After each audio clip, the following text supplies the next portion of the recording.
Bing bong, bing bong, bing bong.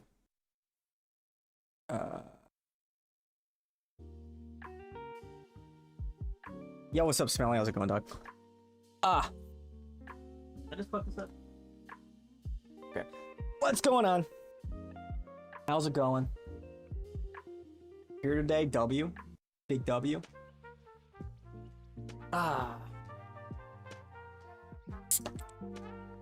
Yep. You won't be alone in the beginning like yesterday. I didn't know what to do.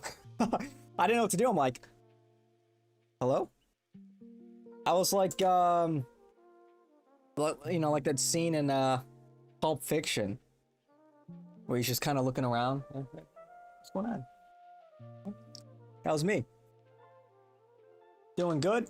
I'm doing all right. I am doing all right. I'm doing all right. Big news. Big show. Lots to talk about, lots to get into. Yeah. So, the war we were promised, not happening. I'll just, open the New York Times. Bing bong. US and Iran agreed to 2-week ceasefire. You know, and initially, you know, I saw the story break, and I read through the statement that Trump made, and it's like, well, where's Iran in all this? Like, have they agreed? Do they know about this? Do they know about the deal? You know, Trump's like, we agree to the ceasefire. It's like, okay. Did Iran agree to it? Does Iran know about this? But apparently Iran has come out and said, yes, we've reached an agreement. But you're in the ghetto? Them go, what are you doing in the fucking ghetto? You know, yes, we've reached an agreement, and it looks like, now it's still breaking, looks like a full capitulation.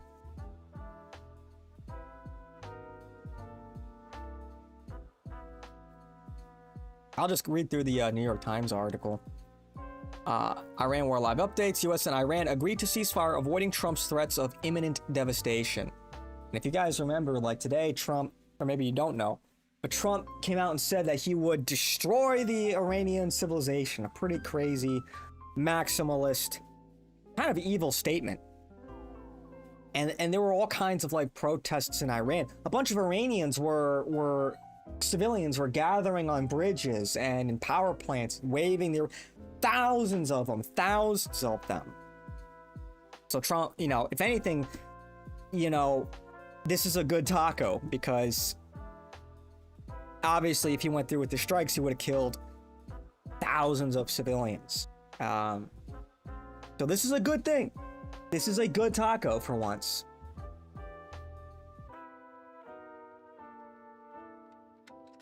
It's a meme, you missed the ratatata. Trump were on a break. Yeah, Trump was on the phone with an AI Iran. He got them to make an agreement. Well, let me pull up what Iran said. Let me pull up what supposedly Iran agreed to. I'm gonna have to scroll up a little bit. Where's their statement?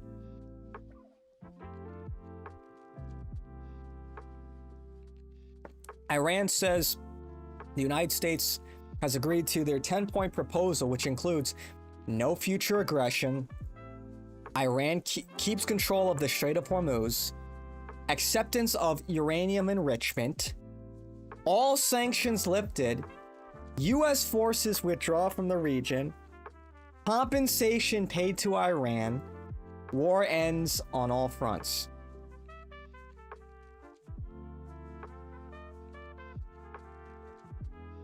Can't even pronounce ratata. Can you not fucking, okay, can you not fucking derail the stream for 2 seconds? Don't care. We're in the middle of this. Don't care about the inane nonsense. Okay? So big stuff. Big stuff.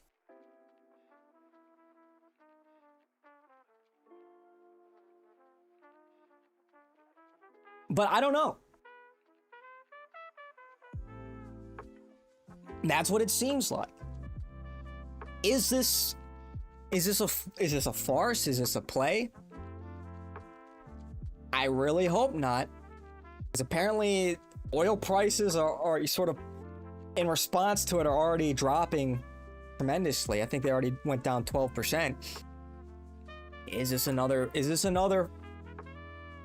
instance of kayfabe? I don't know.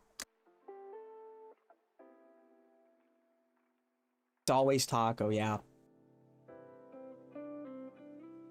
So I'll just read through this. The United States and Iran reached an 11th hour ceasefire deal on Tuesday evening, hours after President Trump threatened to start wiping out Iran's whole civilization if it did not allow commercial shipping to pass safely through the Strait of Hormuz. The agreement was announced by Mr. Trump in a post on social media hours after Pakistan, a mediator in the dispute, urged him to stand down from the 8 p.m. Eastern Time deadline he had set for Iran to accede to his demands. Pakistan proposed that each side observed a 2-week ceasefire and that during that time, Iran allow oil, gas, and other vessels to proceed unmolested through the economically vital waterway. Now, the question is, if this is true, if this ceasefire agreement is true, which it seems like it is, at least to some degree, is this just an opportunity for America to prepare for a ground invasion of some sort? To once again try to calm the markets, bump up the stock market, decrease oil prices, get a little bit of reprieve from through the Strait of Hormuz for Europe and for Asia, because apparently Asia's starting to feel the shortage now. I think in a week or two, Europe will start feeling the shortage. So is this an attempt to calm the markets as he prepares for more escalation?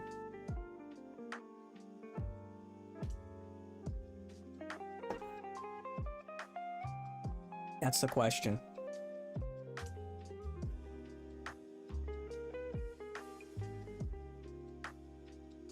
Countries around the Persian Gulf, including Kuwait, the United Arab Emirates, and Qatar, reported missile and drone strikes shortly after Iran and the United States announced the ceasefire deal. The UAE Defense Ministry and the Israeli military said they were countering attacks from Iran. The Kuwaiti army said its air defenses were detecting missile and drone attacks, while the Qatari Defense Ministry said it had intercepted a missile attack. It remains unclear if word of a ceasefire deal is taking time to filter down to Iranian forces.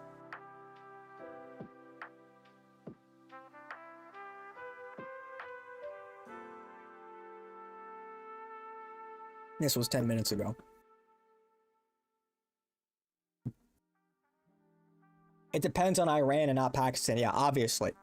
Because initially it seemed like, okay, Trump, when the news broke that Trump agreed to this deal, it's like, well, you're forgetting somebody, right? Well, what does Iran say about this? Because otherwise it's like, who is Trump really negotiating with? He's negotiating with ghosts. Like like for weeks now, he's been saying we're in talks with Iran, and Iran's denying that they're negotiating with Trump. It's like, what is he talking about? We're not actually negotiating anything. That's the way it seemed to be. Now, if it's true, according to Rerum and other people on Twitter are also reporting this. I don't know. Like this is like, if this is true,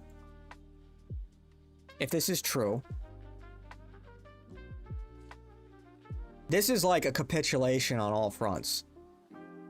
This is like a total surrender by America on all fronts. It almost seems kind of hard to believe. And maybe it's not true. Maybe this is like fake news, a disinfo op or something. But I'm not sure. I mean, this is seen, according to AP, Iran and Oman will charge passage fees to the Strait of Hormuz in accordance with the 2-week ceasefire plan, according to AP. Iran plans to use the funds for reconstruction, while it's unclear what Oman will use their portion for.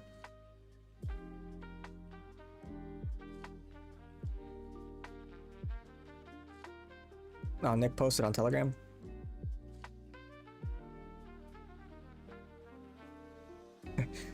It's not clear exactly what the ceasefire deal actually entails. Trump appears to have accepted the truce before receiving confirmation that Iran had agreed to open the strait, although there are reports that Iran has ultimately opened it. Now Iran claims that the US has accepted its Maximus 10-point plan, which is almost certainly not true. Seems like most likely right now that this 2-week extension of the deadline is another farce like the previous extensions.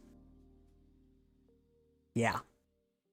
So like, and that's kind of like, this just seems unlikely. Given all of the maximalist demands that Trump and the Israelis have been putting on Iran, this seems like too good to, this seems fake. This seems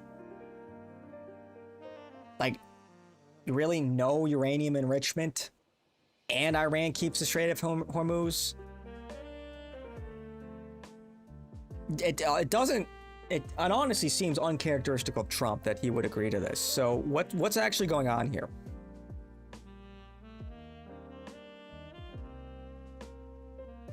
Doesn't make sense for a different nation to make agreements. Well, it's not that Pakistan is making the agreements. It's reported that they're mediating the agreements because they don't want a war on their border. They don't want Iran to become a failed state and have a refugee crisis, to have a destabilized, country with a bunch of arms and potentially warring warlords right on their border. That's not in their interests. So they would like to see an end to this. But that's why it's like, this is,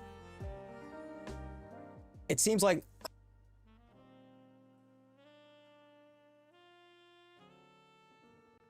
it just seems hard to believe.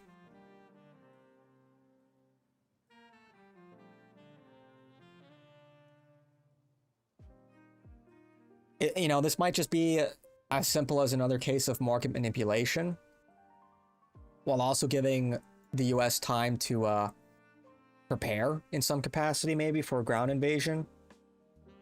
I don't know, maybe a false flag is imminent. Has Mark Levin said anything?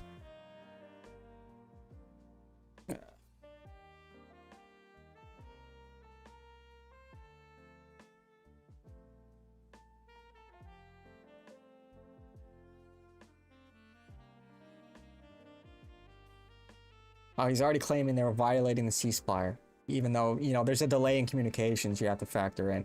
The 2-week ceasefire is being violated right now by the Iranian Nazi regime. Missiles are being fired into Israel and perhaps other countries in the region. Are they able to defend themselves? We have the right man as president, and I bet he's furious about this. I don't personally know, but this will be the question throughout. That is, do we expect the Iranian regime to honor a deal, how we will monitor it, and how we will enforce it? There will these will all be very difficult issues to resolve.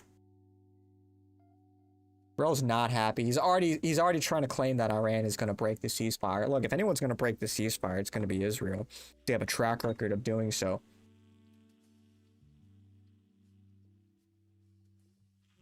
Trump's planning in a war game. You need information. Yes, Pakistan doesn't like that. They're sponsored by Iran.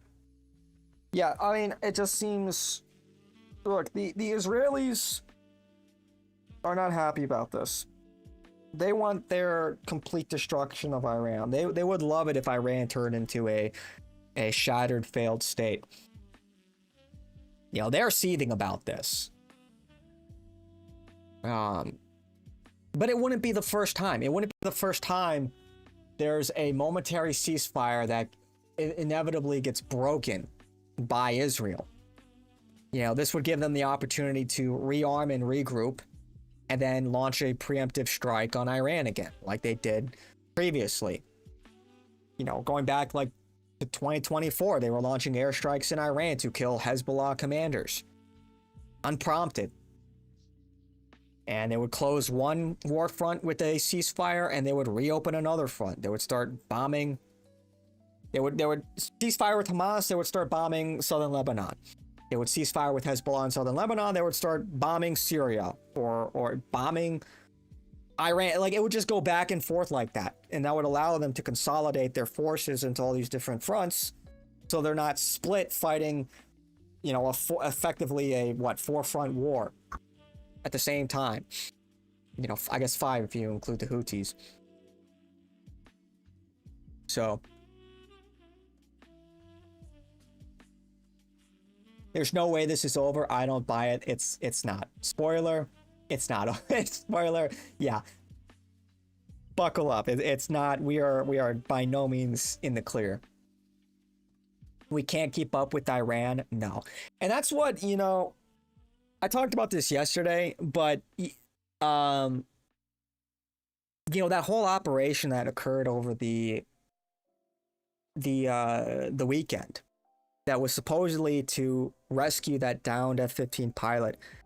The more I look into it, the more it just seems like that was a botched op for something else.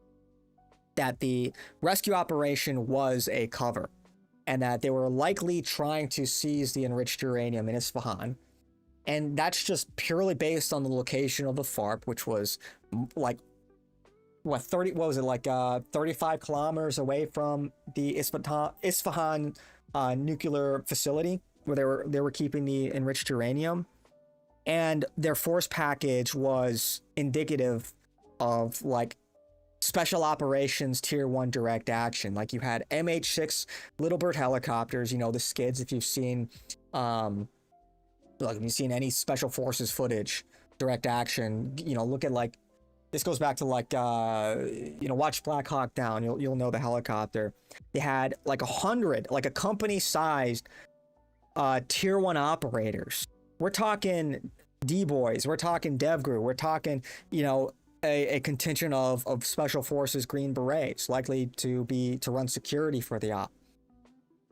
That's a lot to commit to getting one downed weapons officer, when in reality you would probably commit maybe a couple helicopters and, you know, a squadron of PJs. So point is, an enormous force package, and they're saying it's because we leave no man behind. I think actually the op just went totally fucking sideways, and we don't know how many people died, but the more you think about it, the more fucked up it is. It's like, so let me get this straight. We put in about a company-sized force of the most trained, proficient killers on the fucking planet. Delta, DevGru, these guys, what they do is like seriously impressive. Everybody is afraid of these people because they are that good at killing. They nabbed Maduro like that. And we put them in like the fucking meat grinder in the middle of the Iranian desert, where I got the feeling a lot of them are dead. I get the feeling a lot of them are not making it home alive. It's like, what a fucking retarded decision. Pure incompetence. You see footage of them flying C-130s low and slow to the ground in broad daylight. That was a bad idea in Afghanistan because they're open to small arms fire. They can't take evasive maneuver. Literally, they're big and they're slow. We like almost exclusively fly these things when they're running combat ops at night. Running them in the daylight is suicide. And that was against, you know, like the Taliban. This is against the IRGC. So it's not a surprise that, like, you know, 2 of them were destroyed, several, like, it's not a surprise in the slightest. That's what it seems to be. Like, that whole op was a failed direct action operation. And I don't think they're being forthright with the casualties. I seriously, I have some serious doubts. And then there was this other report, you know, from Iran, like they were putting out footage of the wreckage, and supposedly there was some woman, some nuclear material specialist that they found her credentials in the wreckage. I don't know if that's believable or not. It seems a little far-fetched that somebody would bring their credentials with them on what would be a special operations mission. Like, for obvious reasons, I would think that you know, unless they were planning, like, unless that was a contingency for, like, if you get captured, you can present your ID. That just seems bad for OPSEC. And I can't imagine they would allow, like, if this is true, they would allow a civilian to bring credentials like that on the op. That's not good for operational security.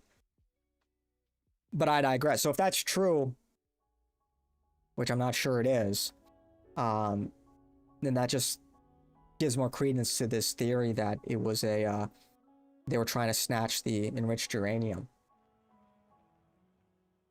Yo, is that Mr. Kumquat himself? Is that Mr. Kumquat himself? Well, well, well. Well, well, well. Well, I want to see reports of casualties on Iran's side. We don't know if it was botched or not. We don't get the other half of the reports. It's all very opaque, but that's why you sort of have to, in instances like this, you know, you have to sort of read between the lines. You know, it's like, why do they set up their FARP deeper into Iran rather than closer to the border? You know, why is it so close to Isfahan? And why is it so far away from where they supposedly found the weapons officer? It reeks. It's very suspicious. Did you miss? Yes, we missed you. We missed you, Kumquat. They were talking about you. They thought you got deported. They thought you were in custody with ICE. Yeah. You like Taco Tuesday? Yeah, an actual W Taco Tuesday. Talked about you every day? Okay, come on. What are we talking about, Smelly? You're just gonna... That was it, Iran. How was it?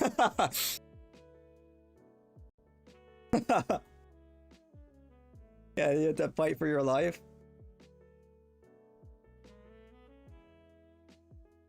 I actually can't tell if you're being serious or not right now. Is that sad? Is that sad or is that scary?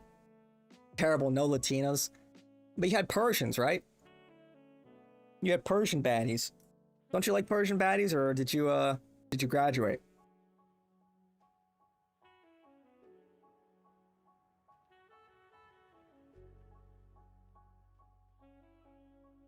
Well, whatever you were doing, don't get yourself in trouble. You know, OPSEC and all that. OPSEC and all that. OPSEC and shit, you know? You don't want to get yourself in trouble. But, yeah, I don't know, man. I don't think this is gonna last. Obviously, I hope it does. But I am not optimistic because there's a trend here. You know, it's a pattern. I'm noticing a pattern. And, these ceasefires don't tend to last. They said I was on an op. They said I was going to the desert. I thought they were sending me to Mexico. And I take a nap on the plane. I wake up there talking about inshallah some BS. Yeah. Like, wait, they're not speaking Mexican. Alhamdulillah. What the fuck? Habibi. Wait a second. Why did I pack my sombrero? That's crazy.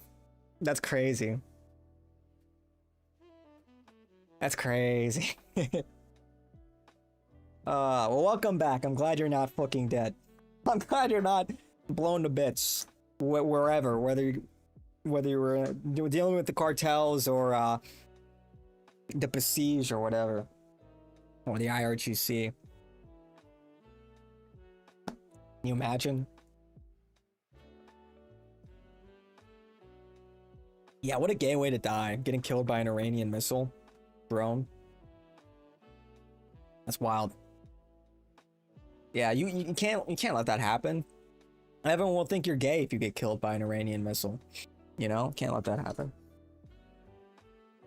You can't die. You haven't been confirmed Catholic yet. Well, you know, lock in. You got a year. It's like survive. It's like that final mission in Halo Reach. You've got one objective: survive.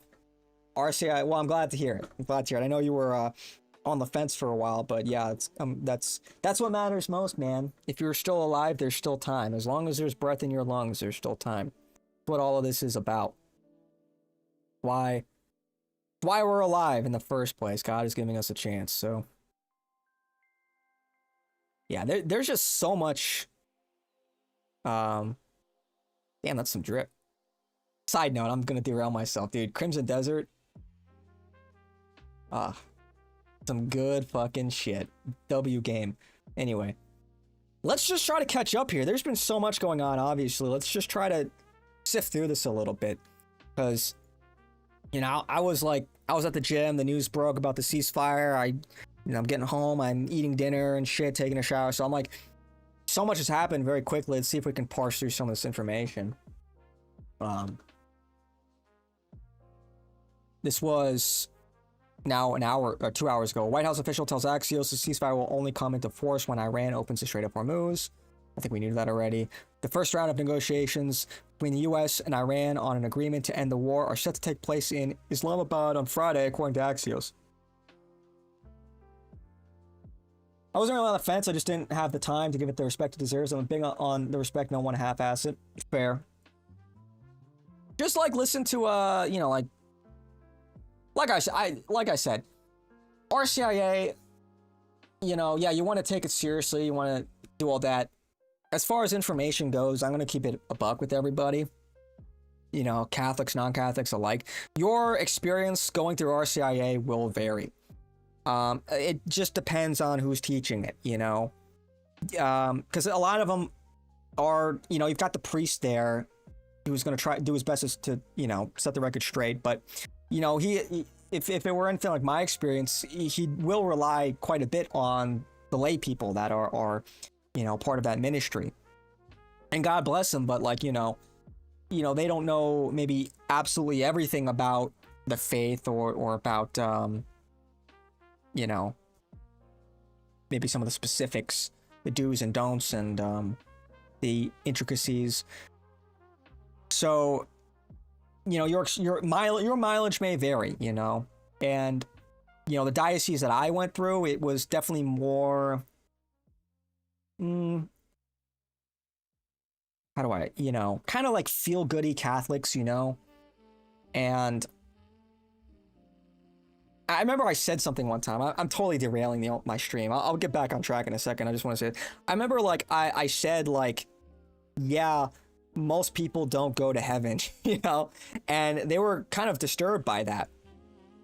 And they took me aside and they wanted to say, like, hey, you know, like, you know, we hope you don't get, like, the wrong idea, like, this sort of, like, doom and gloom about, like, you know, who goes to heaven, who doesn't. Like, I guess they were really under the impression that, like, most people go to heaven, and that me having the inverse opinion kind of shocked them. Like, they were actually legitimately concerned. And then the priest came in and said, no, actually, like, I'm very pessimistic about that too. Like, so he backed me up. He was like, no, actually, yeah, most people don't make it. That's true. And if you know the history and the discussions the church has had on this matter, it's like, it's not even close. Most people don't make it. It's not even close. It's gotten likened to the number of grapes that remain on the vine after harvest. So, statistically speaking, if we're going to put a number on that, that's like anywhere from like 90 to 97% are just not going to make it. So that's like a sobering thought, but that means like you got to get your shit together. Now, maybe that means you go to purgatory first.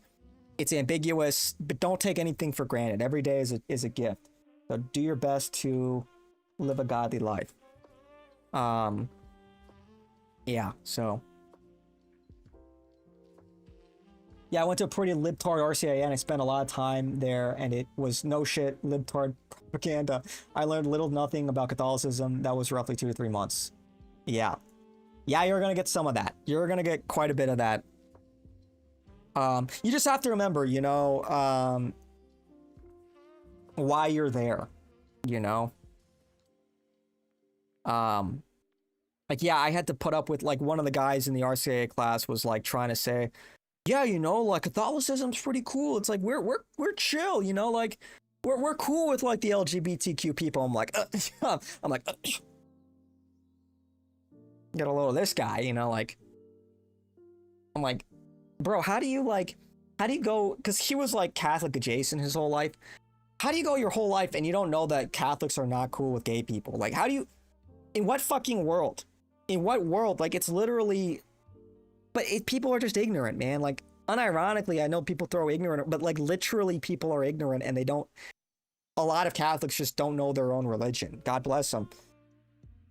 But it's like, you know, we need to lock in. We need to lock in and we need to be honest above all else. Anyway. I won't derail any longer. But yeah, it's... Like, how do you really think Catholicism is cool with gay shit? Like, it's not to say like, look, we're all sinners and all that, but yeah, you can't be gay. Like, that's not just frowned upon, that's condemned by the church. Like, hello? Like, where did you get that from? Where did you read that from? I'm like, we're not Protestants, bro. Anyway. Okay, yeah, Friday. This just seems like another, the more I read about this, it just seems like another delay tactic. Okay, so the first round of negotiations, more negotiations are going to happen on Friday. What is Israel going to do to scuttle these? And what is the likelihood they're going to come to some agreement? Here are Iran's maximalist demands, like, really? Uranium enrichment? Acceptance of uranium enrichment? That has been a hard line, a hard red line for certainly Israel, but also America throughout this entire affair. So this is extremely unlikely. U.S. forces withdraw from the region. Just, let's think about this logically. How, if U.S. forces withdraw from the region, how are they going to enforce these negotiations? That's unlikely to happen too. And we should, don't get me wrong, we should withdraw from the region. So I'm taking the perspective of the Trump admin. This is not me saying this. I'm just laying out how our government is going to view this. But like, just negotiations 101, how do you enforce a negotiation if you don't have a force presence there? So this is unlikely to happen.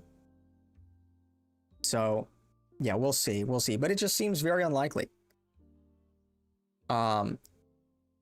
How, like, cause like, okay, if America, how does America even save face if they accept all of these terms? If this is true, we accepted it, all these terms. We look like total fucking bitches. And like, the Trump admin knows that. Like, we can't, our threats are meaningless if this is all true.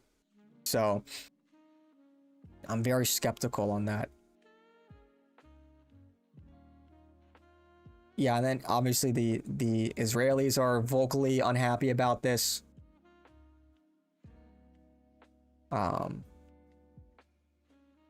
And maybe, look, maybe they're in on it. Maybe they'll use it as an opportunity to rearm and then bomb Iran again.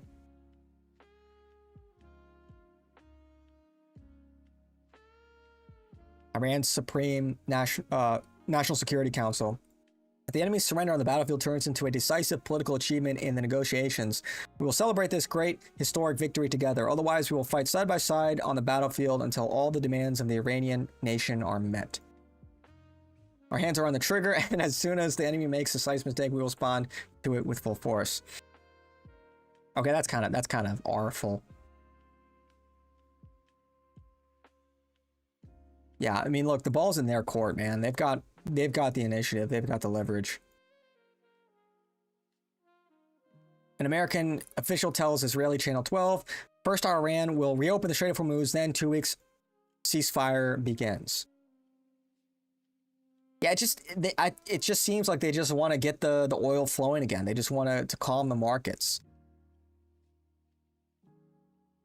So, well, I doubt.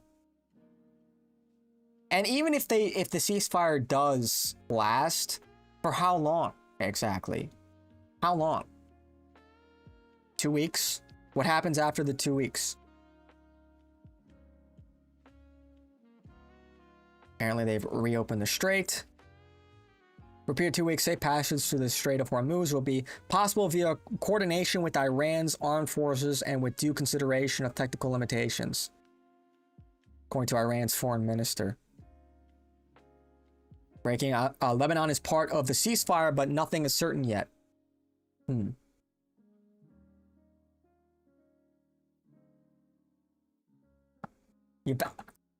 don't cry. I don't know. I don't know when you left. I don't know when you fucking left. I don't know. The oil must, yes, the oil must flow. No, Iran doesn't what? They like playing tall on smack and propaganda. Well, they do, because the longer this war goes on, the worse it will, like, comparatively, it'll be worse for America in particular. So they do have leverage in this. Because, like, America has yet, like, we've bombed the shit out of Iran, we've killed their leadership, and they're not quitting, you know? They're not quitting. So, like, what's next on the escalation ladder? We're gonna send boots on the ground? Iran can continue to shoot missiles and drones into the strait, and that will crash the American economy. So they do have leverage. Absolutely they do.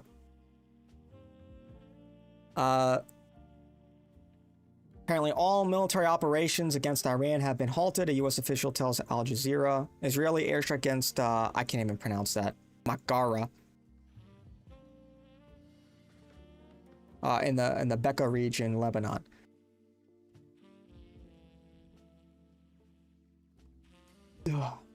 Yemeni strikes towards Israel. Ceasefire includes Lebanon.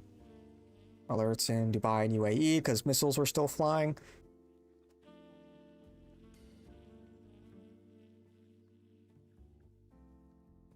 Air defense. Ansarallah ballistic missile didn't make it out of Yemen. Failed moments. Okay. Ceasefire is set to begin this evening, but it will take time for the orders to reach individual units in the RGC. That makes sense. Current missile launch would be the 100th wave of Iran's Operation True Promise 4. We'll take them on. We crashed it ourselves, dude. we're gonna take why?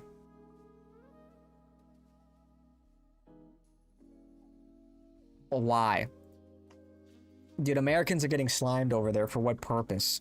We're spending hundreds of millions of dollars, billions of dollars a day.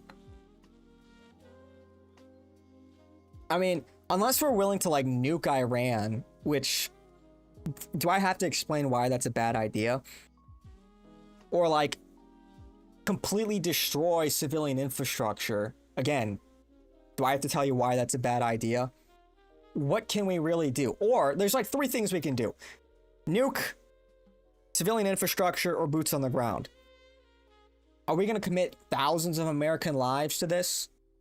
Is that in our interests? What will that do to our economy? And, like, could they even be successful? We're going to send boots on the ground into Iran. They're being sent into a fucking meat grinder. How do you even have, like, supply lines in that country? It's mountainous terrain everywhere. It's like every convoy, every supply line is going to get ambushed. It's going to be a total fucking slaughter.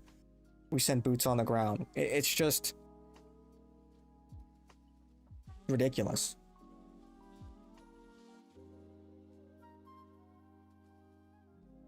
I can't believe Trump truth that 10-point plan as a basis for an agreement. It looks like a surrender. It does look like a surrender. That's why I don't know if it's true. I don't know if there's a calculus going on behind the scenes. Is this another farce? Is this is this another play of some sort?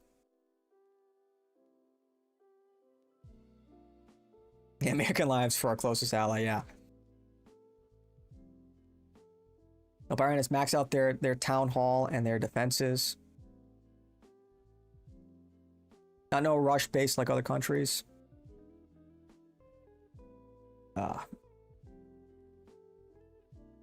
But we'll see. No, it's not surrender. Yeah, I don't think... I don't know. I have a hard time believing that Trump agreed to that 10-point plan.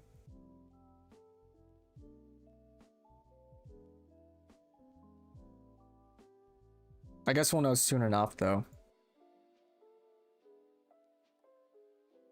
Sirens in Kuwait. More sirens as missiles launch.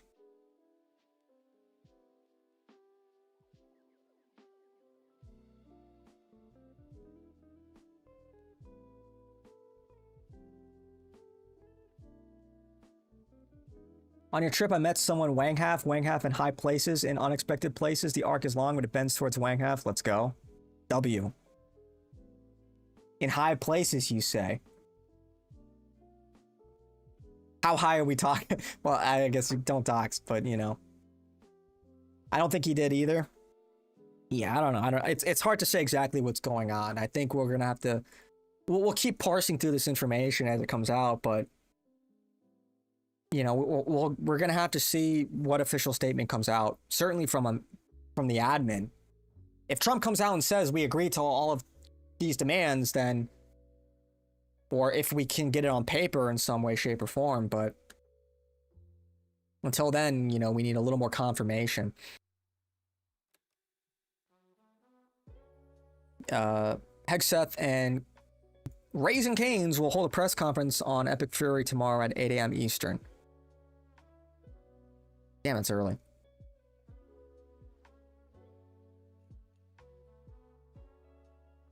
Martha Levin is crashing out. Did he tweet something, anything new?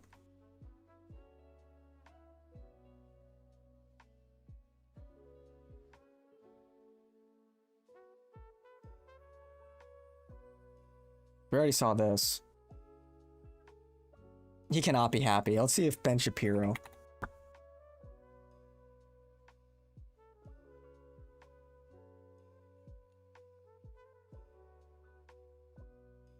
No, this is all old. Alright, Laura Loomer. She's always on fucking, on Twitter. Dude, she's so unbelievably chopped.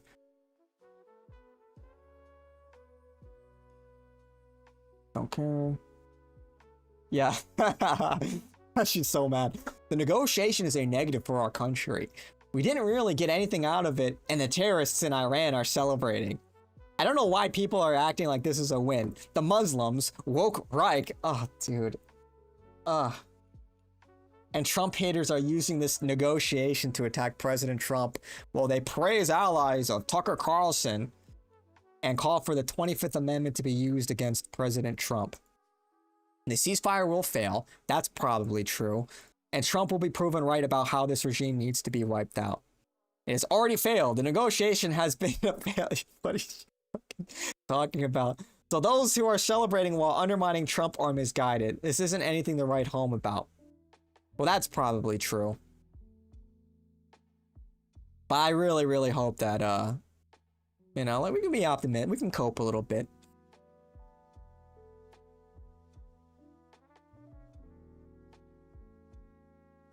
I think Trump forgot he rejected that 10-point plan already. That was before a bunch of tier 1 guys got slimed outside of Isfahan.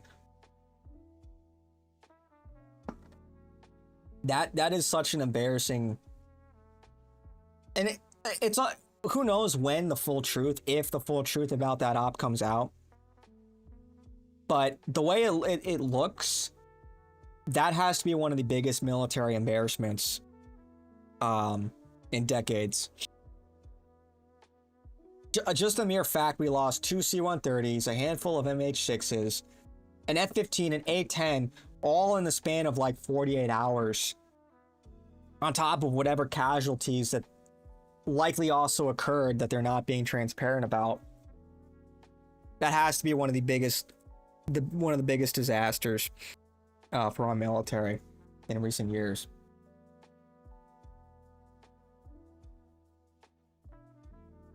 I know what's this MAGA movement being hijacked by Zionist Jews thing about? What is it about? I mean, you just said it. Like, that's what MAGA is now. It's not MAGA, it's Make Israel Great Again. And I guess you could say maybe it always has been. 10 years. And it's just been 10 years of cope. No, trust the plan. But if you really paid attention, like, the signs were kind of always there. Rerum? Was there, what, a new update on Rerum? Oh, this. People of Iran. What are we going to just leave them there? Why is this so quiet? We can do, and we're going to wash our hands over that. I can't hear this shit. It's morally very difficult to accept. Why is this so quiet? People of Iran. We're going to just leave them there? Okay, hang on. Let me see if I can make this louder.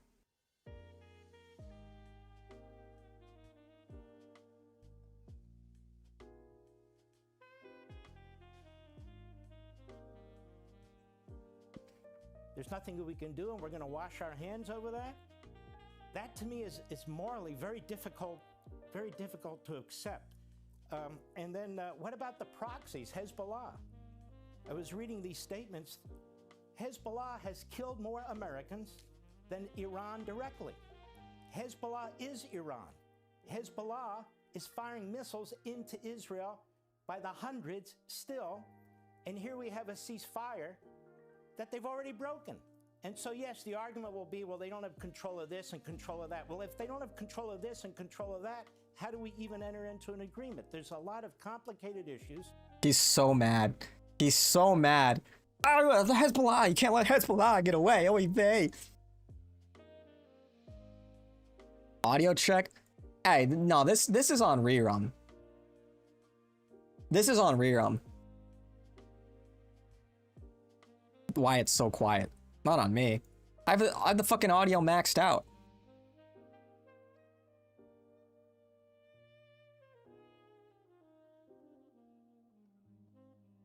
Oh, spiked his cortisol. She must be paid specifically to be cringe.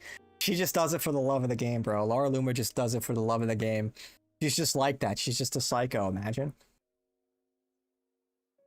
Movie night with Levin. It's crazy. Trump first alienated all of his U.S. allies before he started the war. He is a loser. Or all, yeah. Yeah, and no wonder why nobody came to answer his call, because that's what he was banking on. He was hoping that as this war put pressure on the global economy, specifically with Europe and Asia, that like Japan, Korea, and our European allies would answer the call and join the fight against Iran. Nobody, literally not one country joined. Crazy. So it's just such a, this is a diplomatic catastrophe for America.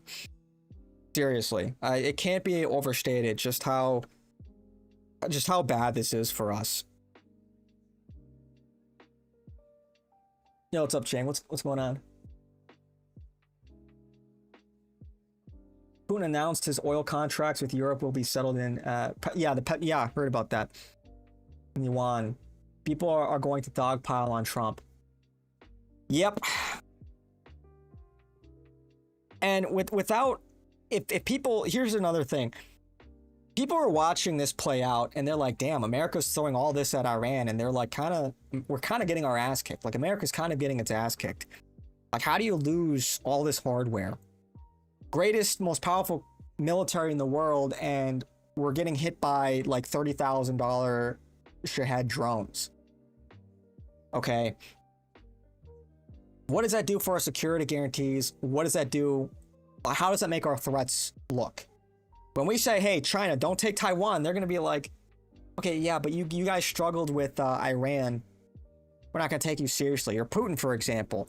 Putin, you better stop this war in Ukraine. Okay, yeah, but you guys got BTFO'd by Iran. Like, you know, you lost all this hardware. So that's a really destabilizing event. And a lot of countries that would otherwise be kept in check by America's military, by our power, now might feel emboldened by this. And a lot of countries that felt secure being in America's sphere of influence might now feel very threatened. And they might reevaluate their relationship with America. Maybe now they look elsewhere. Maybe now they cut a deal with China. Maybe now they cut a deal with Russia or some other country. Because our security guarantee is not as solid as we've led people to believe.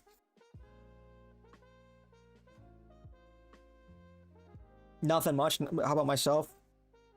You know, we're just covering this breaking news. Like the show, yeah. Leave a like. Leave a like. Leave a like and a comment. More shame to EU and France. Unlike our allies, or Iranians' allies didn't fail. We lost equipment to Russian and Chinese equipment. I'm not quite sure what you're saying. Unlike our allies, the Iranian allies didn't fail. Yeah, I mean, yeah, Iran's allies are still fighting. You know, their proxies in Hezbollah, and their allies in both Yemen and Oman. You know, particularly with the Houthis. Look, and maybe it's not so much like our allies failed us. It's like, what are we doing there? Our allies kind of correctly clocked that it's not in their interests to be involved in this. So how is it in America's interests to be involved in this? Why are we fighting? Like, really, basic question. Why are we fighting Iran? And the best that the people like Mark Levin can come up with is because they're radical Islamists. Okay, even if that were true, even if they were like genocidal maniacs, they're all the way over there. Their missiles can't reach America. How much of a threat do they really pose to us? Why is it on us? And now when you ask these questions, clearly you realize, well, it's not in our interests, but it's in Israel's interests. And if you've been around, then you've heard all of this before. You would have clocked this. You would have figured this out, hopefully by now. Israel wants Iran out of the picture because they're a challenge to regional hegemony, which is what Israel wants. They want to be the uncontested power in the region. They can't do that as long as Iran has the ability to like destroy Israel with their ballistic missiles. And further, if they acquire a nuclear arsenal. So that's why Israel is drumming up all this fear mongering about Iran and the mullahs and radical Islamicists.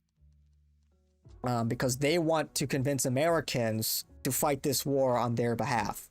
You have a lot of very powerful Jewish interests, and for them this matter is personal because it's the Jewish state of Israel, and they have a greater allegiance to Israel than they do to America. So to them, it's no problem. They'll use their money, their influence in America to convince Americans to be in favor of this war, to fund politicians to be in favor of this war. So that's why it's not just like, you know, Netanyahu or the right-wing Likud government. I mean, there's a real question of loyalty for a lot of people in this country. A lot of people are in positions of power that they really shouldn't be. So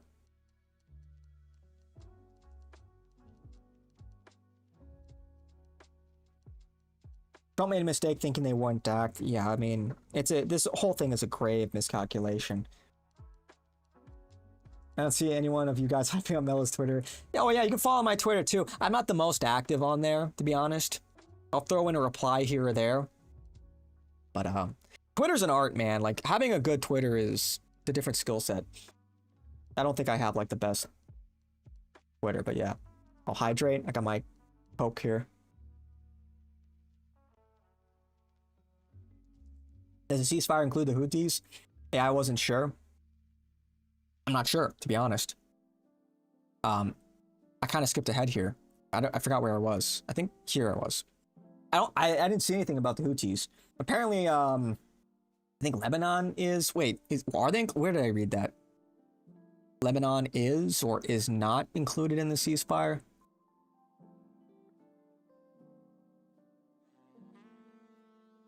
It was here somewhere.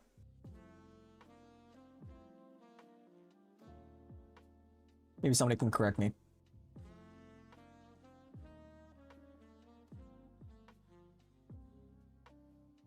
Russia isn't looking all that powerful in their own war. No, they're not.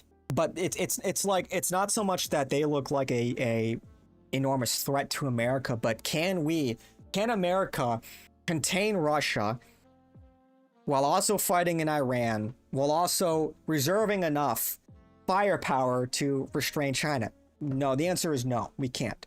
So it comes down to prioritization. Which is the most important war to fight. And that comes down to sort of competing interests within our government, within the decision makers.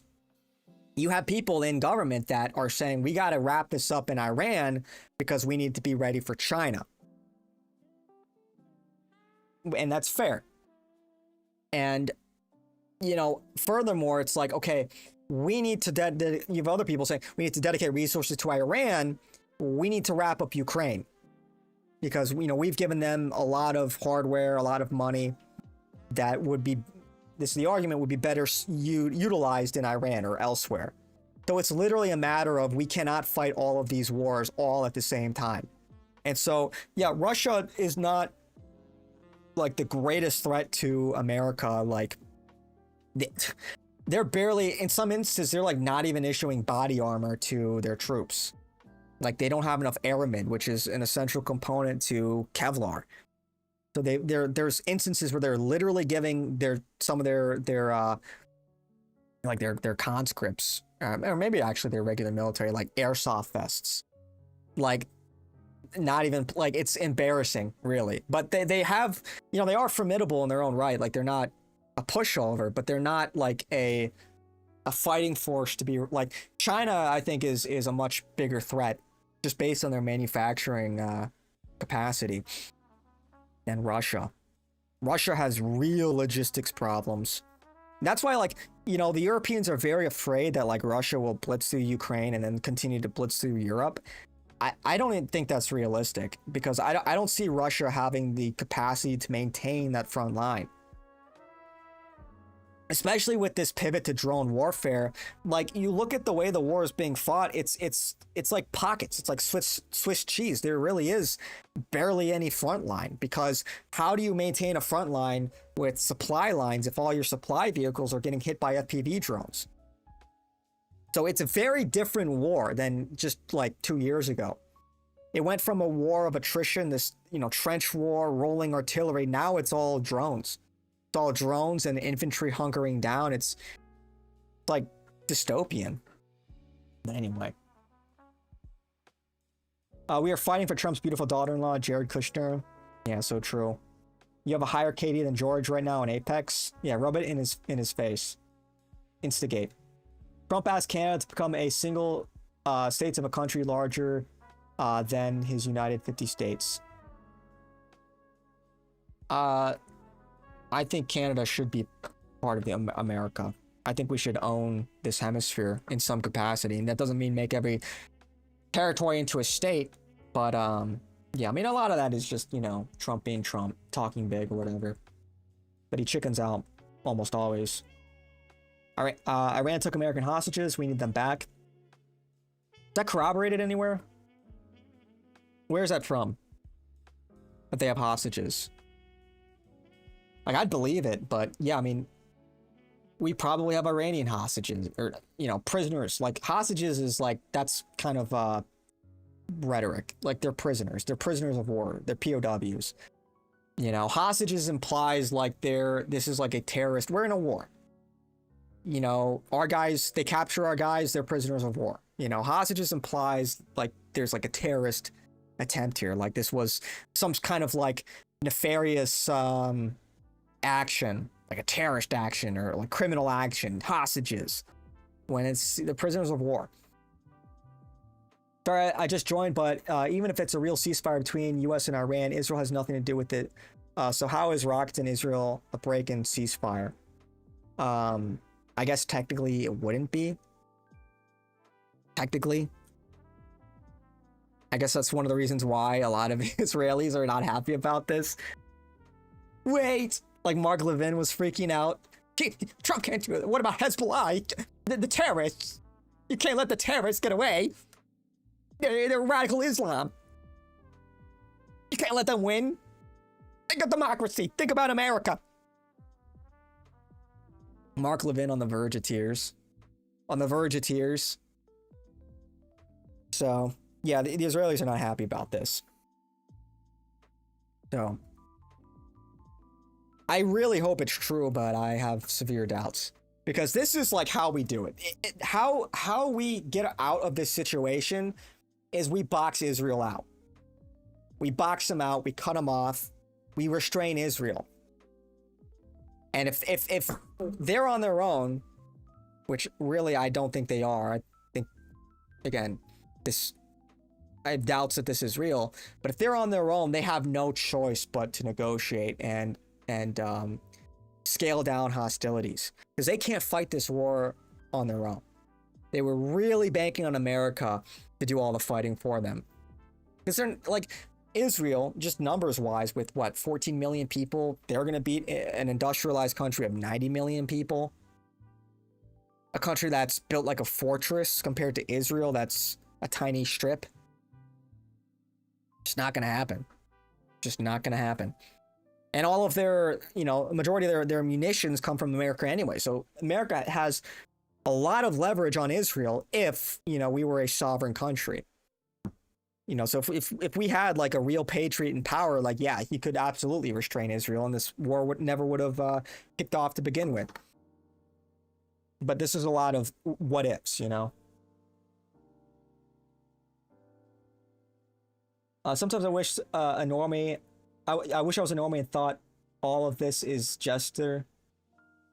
Yeah, I get politics is kind of jester, isn't it? If you're a Chad, you don't even have to concern yourself with this, you know.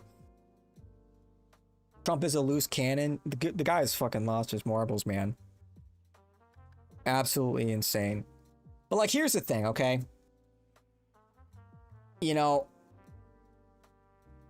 I want Trump to be impeached, but then what? Then you're stuck with JD Vance.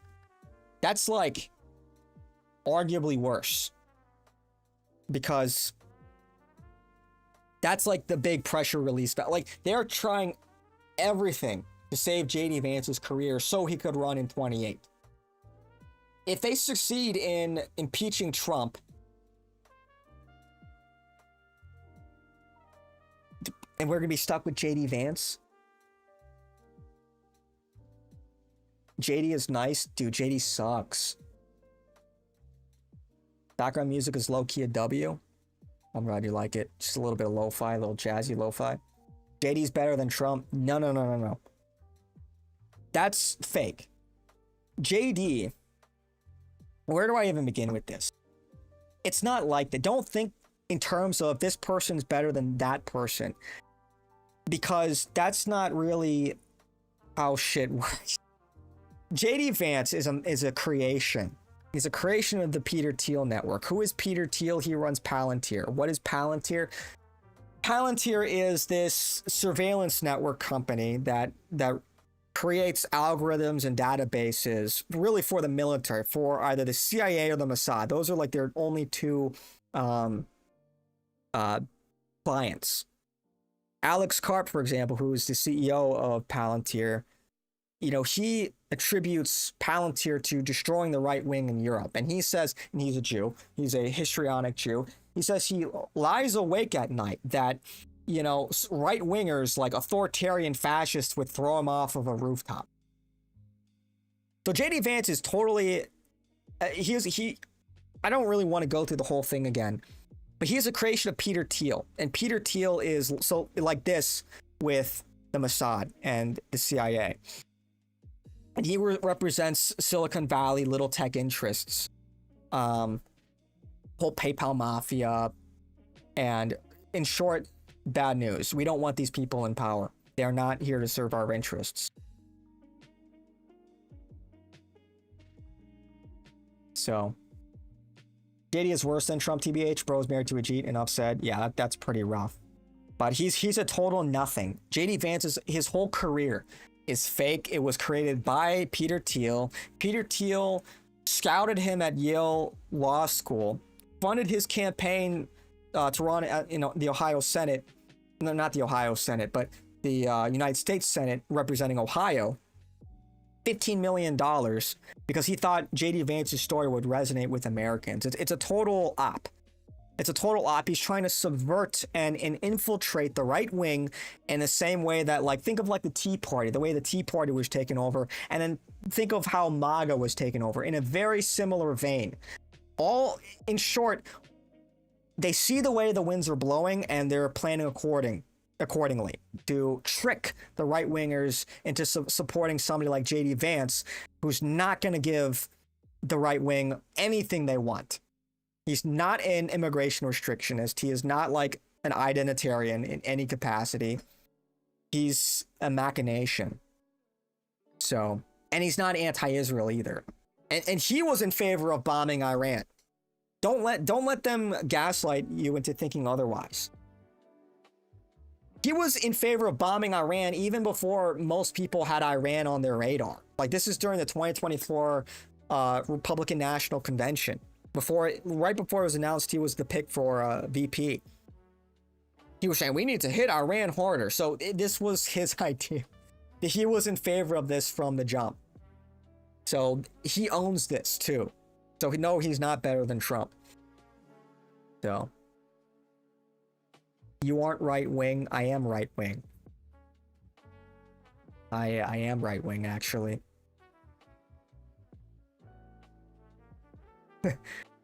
If you are in favor of JD Vance, you have been fooled once again. So JD isn't right or left. I consider him an empty vessel for Peter Thiel. Yeah, I mean, look, he didn't he vote for Obama? He was a never Trumper. He called Trump Hitler, like, bro. Like, yeah, JD Vance is a fraud.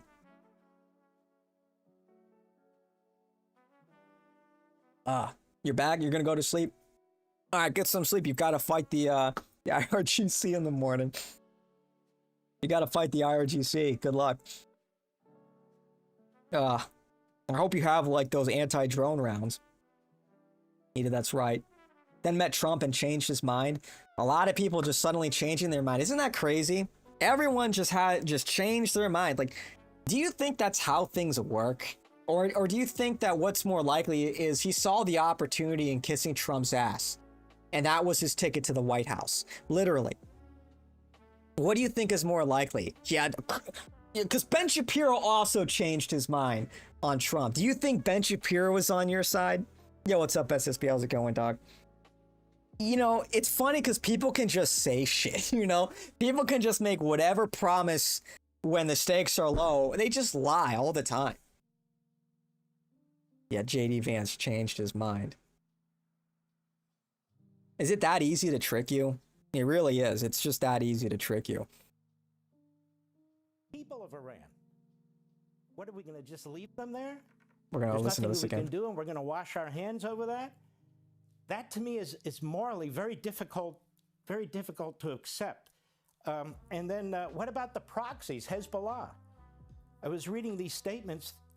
Hezbollah has killed more Americans than Iran directly. Hezbollah is Iran. Hezbollah is firing missiles into Israel by the hundreds still. And here we have a ceasefire. Well, it's a good thing we don't live in Israel. It's a good thing we don't live in Israel, Mark Levin. Sucks for them.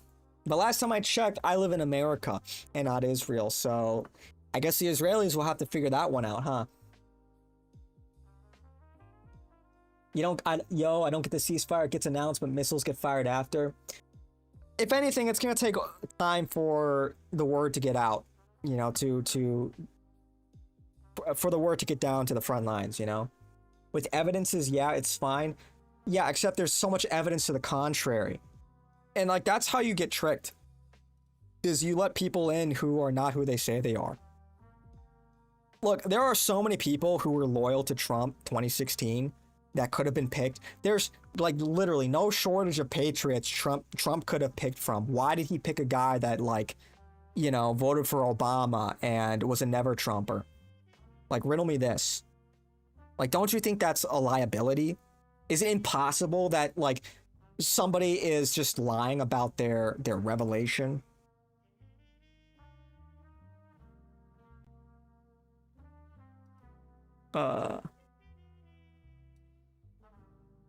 SSB is just another taco. Yeah, it's just another taco. We'll see. We'll see. It might just be another cover to buy time for the markets and for rearmament. I hope it's legit, obviously, but I'm really doubtful. I have no idea what's going on. Give me a rundown, bro. Yeah, taco. apparently Iran is saying that America agreed to their maximalist demands, which I find hard to believe. Apparently Israel's not a part of the ceasefire. It's very fishy. It seems unlikely. I don't know. Is the Strait open? And it's only 2 weeks. Ceasefire is a Strait open. This is an L. Well, on paper, it's actually a W. On paper, if this is true, it's a W. If it's all true, if this isn't, you know, a play of some sort, if this isn't a farce. Supposedly the Strait is open. Supposedly. 14 days to flatten the curve. Yo, how can I send you money? E-transfer by email. Nobody should have my shit comment for free. It makes me feel uncomfortable not have the option to throw some coins at your work. Oh, I appreciate that. I have a super chat link in the description. It should be there. If it isn't, well, that's news to me. If it's not working, that's news to me. But yeah, it should be in the description. Appreciate it. He picked JD. Trump picked JD. Yeah, Trump picked a lot of people that were not loyal to him. You know, like Susie Wiles and Chris LaCivita, who ran his campaign, like also were never Trumpers. He like surprise, surprise, he picks a lot of rhinos. He was endorsing all kinds of rhinos. Lindsey Graham, like, dude, think about how many neocons and rhinos Trump has endorsed. Mitch fucking McConnell, bro. It's like, that's like his MO. He just picks people who are not loyal to him for some odd reason.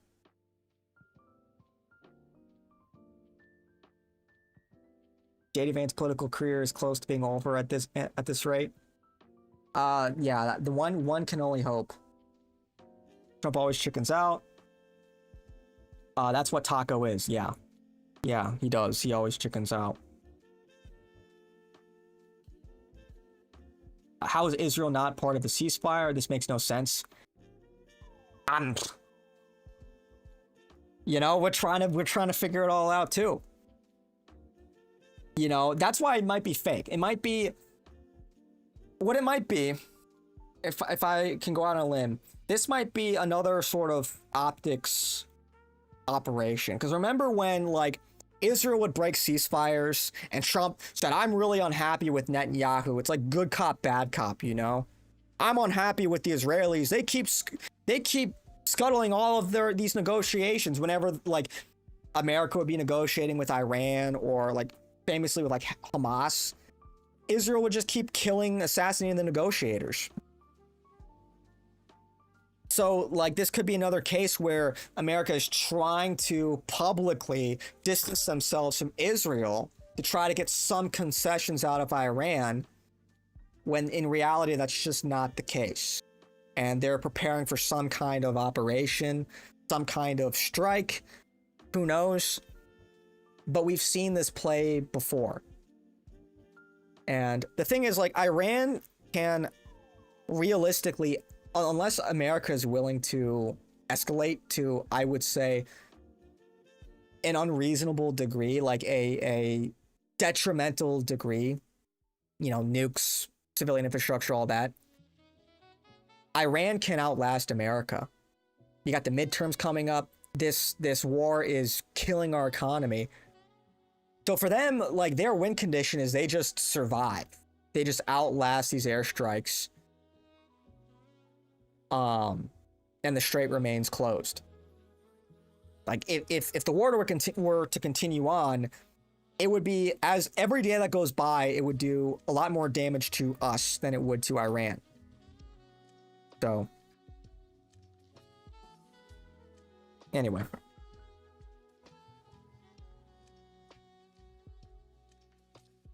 And then all of them supported him. Is it that simple? Larry Johnson, the ex-CIA, I think I listened to him talk on that operation over the weekend. Larry Johnson, the ex-CIA director, said J.D. Vance's career is close to over if this war continues. Trump administration is about to fire someone who Vance picked. Yeah, I mean, I think that's totally true. Like, he kind of owns this, you know? Vance has, where the fuck has Vance been? He's been very quiet still for like a month. He knows how fucked he is. So I've not heard much from Carrie Lake recently. I think she was halfway decent. I mean, she lost though, so like, you know, like what is she doing? She's just what, a political pundit? She lost. It's like she's in no position of power. He didn't the law chicken. I'm not sure what you mean by that. And that person is close to Vance, very similar thinking. What do you think of 25th Amendment talks? Very possible. You know, I think Trump should probably be impeached. But again, it's like you've got JD Vance waiting in the wing. Like we would sort of inadvertently be handing a win to Vance. But maybe that reality would sort of restrain him in some way. I really don't want to see JD in the White House.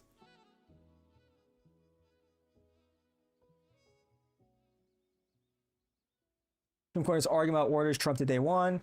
Keep up with the courts. The GCC have to be involved in this. GCC they're taking L's. Jake's getting buck broken. Remember the pagers, the years it took to plan that? This is 10-dimensional chess.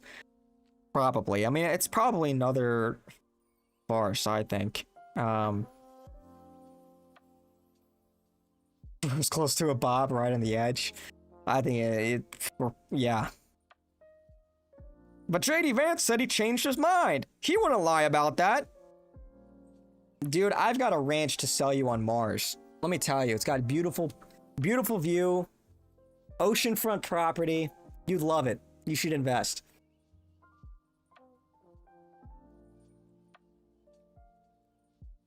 Vance went to Hungary to help Orban and tried to call Trump live and got sent a voicemail. That's kind of keck. Off the mic again. Mike, what are we seeing there?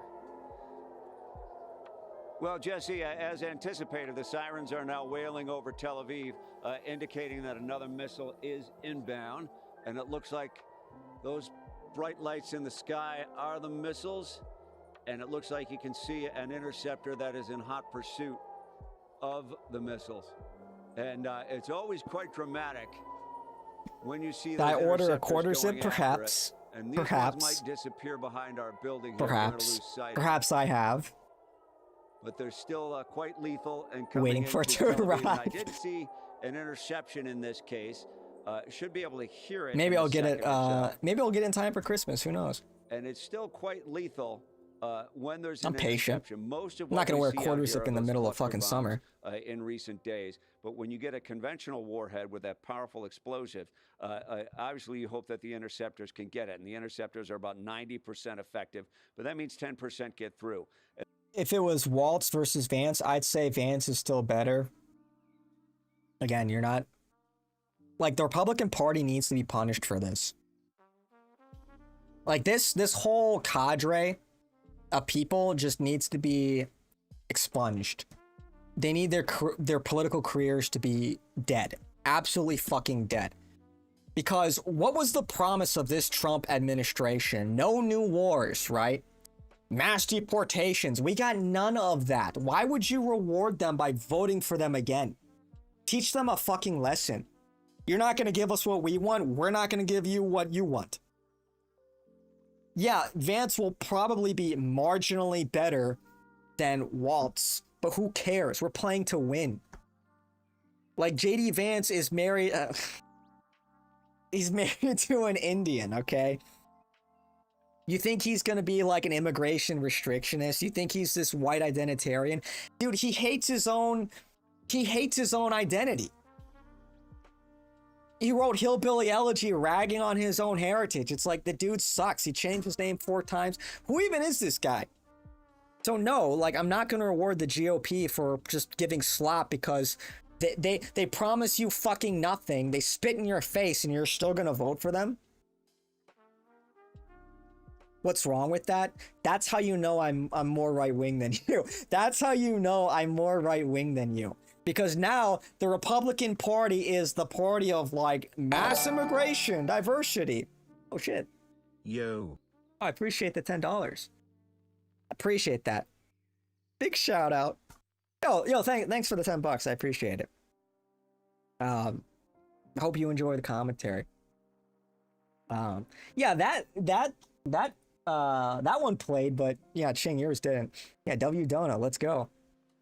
Yeah, look, the Republican Party is now the. Did you see they're trying to pass a mass amnesty bill? It was what, Maria Salazar, the rep that Trump endorsed. It's like, so literally, dude, they are fucking you in real time, and you're still gonna vote for them. They lied to your face. They continue to lie to your face. They are going back on all of their promises, and you're still gonna vote for them? What are we doing? Well, maybe I live in a blue stronghold, man. I do too. I do too. And it sucks, but look, man. We need somebody who's actually gonna uphold their promises. And JD Vance will not. He absolutely fucking will not. So don't be fooled. We don't have time to be fooled. Our country's falling apart, man. You know, it's like we shouldn't have to negotiate with ourselves. You know, well, JD Vance is better than Waltz. It's like, that's not good enough. I'm sorry. We need like somebody who's like gonna be the fucking king emperor of America. That is like, we need dramatic, like revolutionary, this is not like a dog whistle or anything, but we need like real political revolutionary change in this country if we're going to survive. I mean, all the writing is on the wall. Just and just gut check, compare your neighborhood now versus like 10, 15, 20 years ago. Is it better or is it worse? Straight up. Is our country better now than it was 25 years ago, or is it worse? And so things are continue to trend in one direction. And so, like, marginally better is just not going to fucking cut it, especially when they promised you so much more. It's on them to figure out how they're going to win the election, not you. They want to win, do what they promised.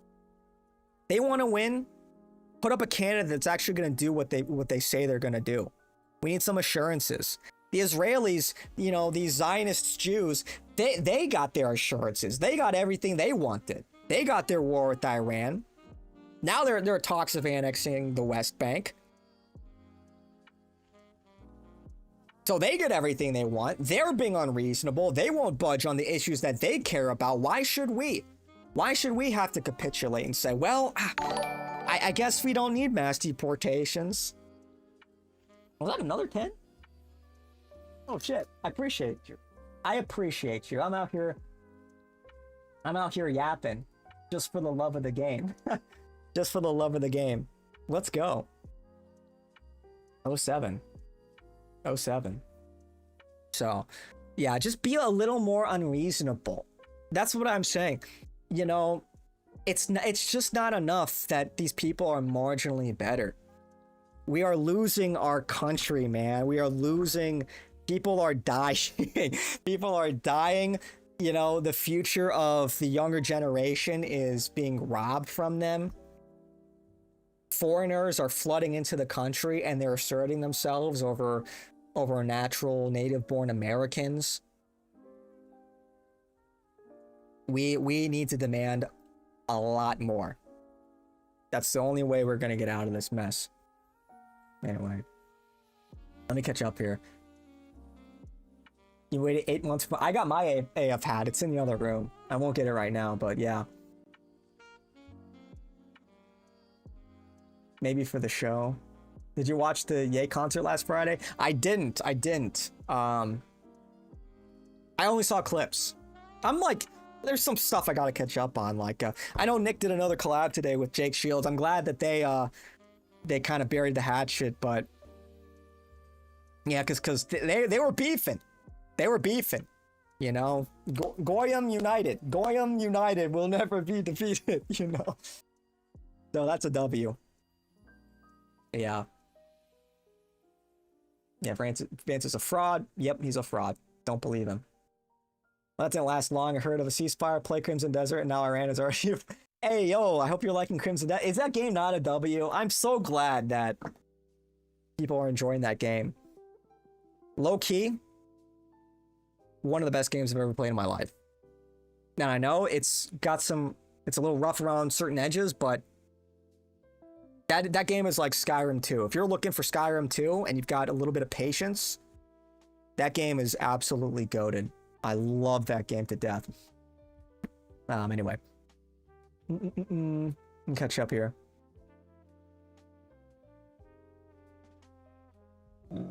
Court orders. We'll see. I live in California. We just surpassed Japan as the 4th largest economy. Vote for my governor. He has plenty of oil in his hair. Maybe, yeah. Gavin Newsom versus JD Vance. Who mogs who? Easy question.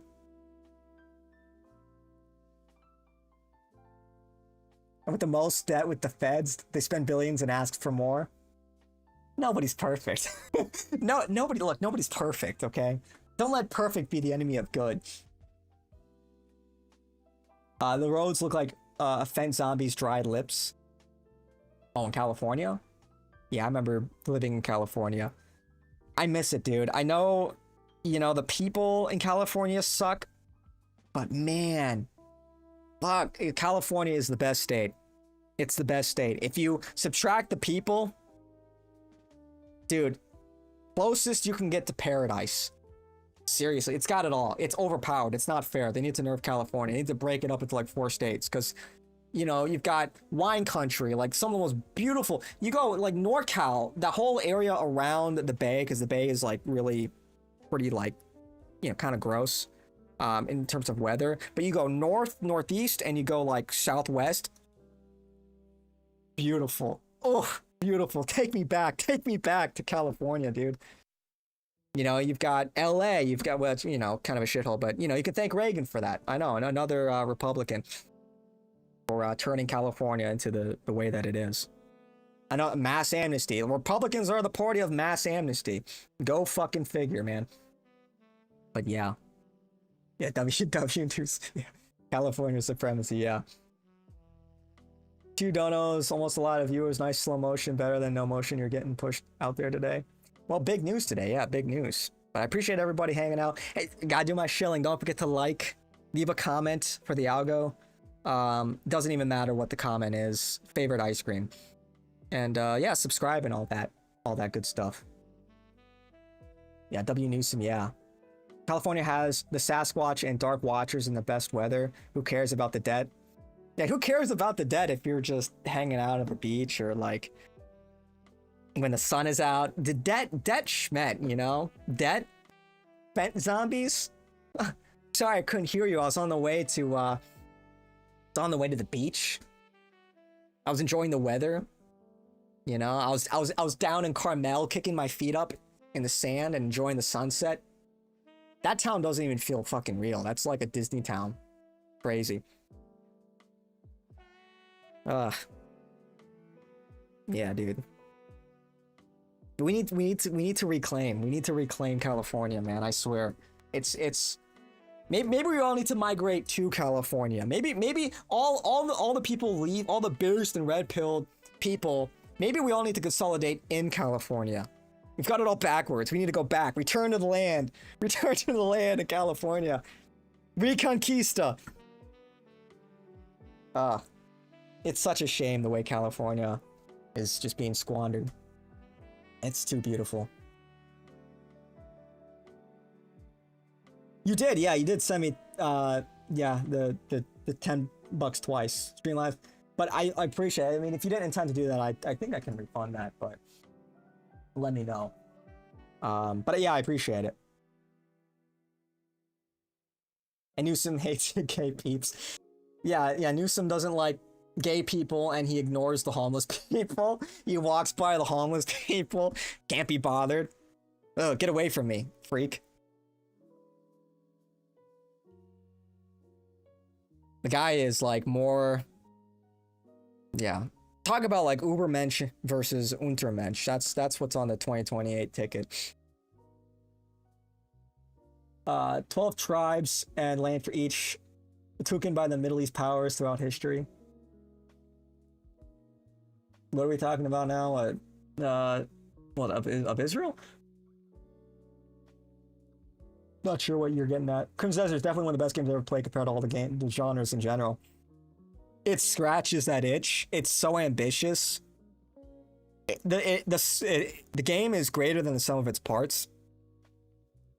That's been like, I've just been in love with that game. And I hope they continue to update it, which they have. They've been really good updating the game. It just gets better and better, like every update. Like every week they drop a patch and it just addresses so many people's concerns. And there's rumors they're going to add a multiplayer mode. But there's so much they could do with that game. I hope they just take that game and run with it. It is a treasure, honestly. And no woke BS in that game either. It like is a game for like it's a game for like the gamers, you know, for like the all the chuds out there, you know. It is just like it's a triumph, man. It's a triumph. I love that game. Anyway, I'm gushing.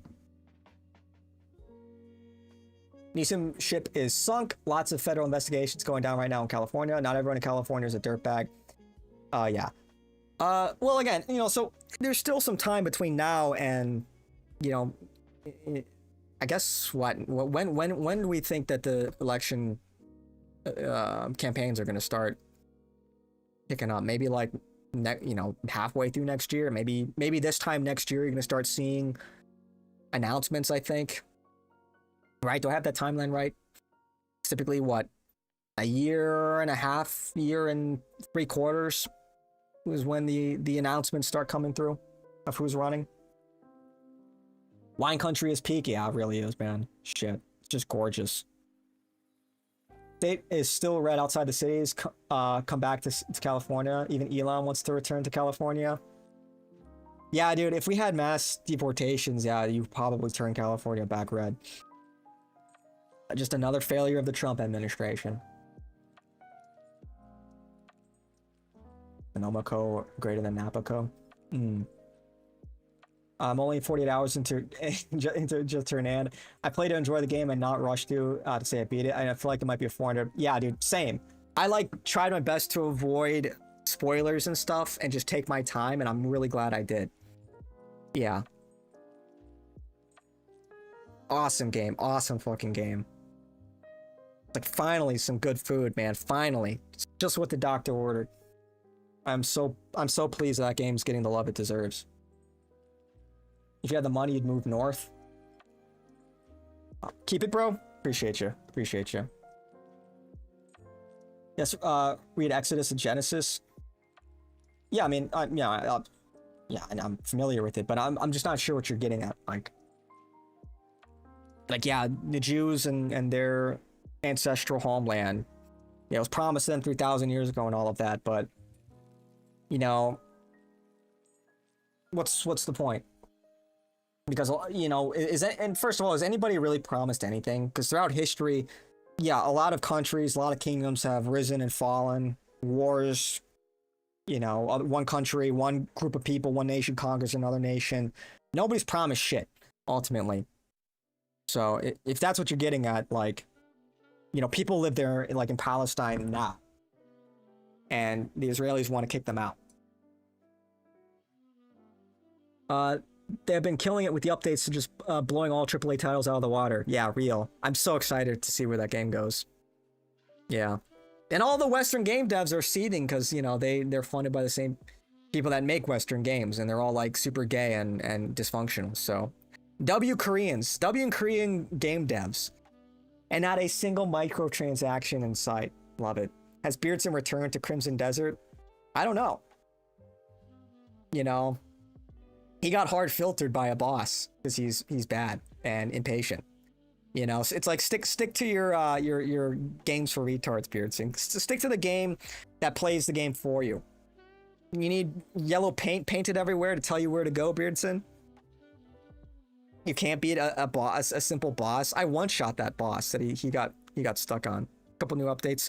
Iran insisted that Lebanon be included in the ceasefire. Senior Israeli official told Israeli Channel 12.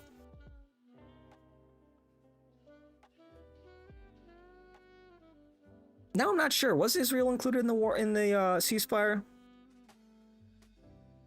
I'm gonna have to figure that out. Maybe New York Times has it.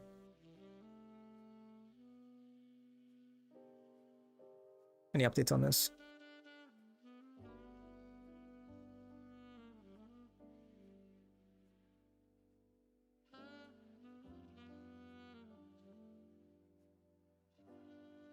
Okay, that control up did not work.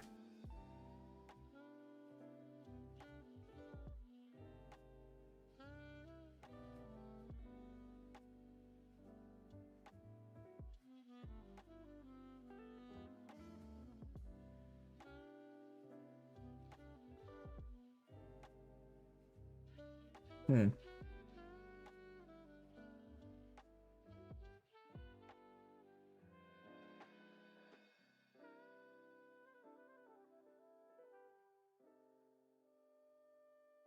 Your crude oil shot down.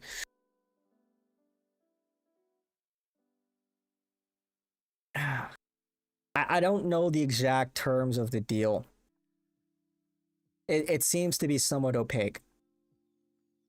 Why is this not showing? I don't know why this isn't showing either. And those conventional warheads we've seen are quite powerful. They leave great craters in the ground. Still waiting to hear the Nope, he was filtered out day one. Bro's playing Resident Evil. That's crazy. Yeah, Smelly Balls, our resident Beardson updater. Beardson's still playing 90 games. It's like, grow up, bro. Grow up. The 90s are, that's 30 years ago, man. Grow up. Put the CRT TV away. Get an OLED, okay? Enough. Stop. I hate that so. I hate the nostalgia, mawkish. Stop. You can't go back. You must always be going forward. We must always be progressing. That's who we are. It's the Faustian spirit. We must always be venturing forth, building, creating.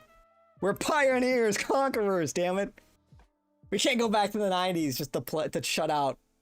Gaming was so much better back. Was it really?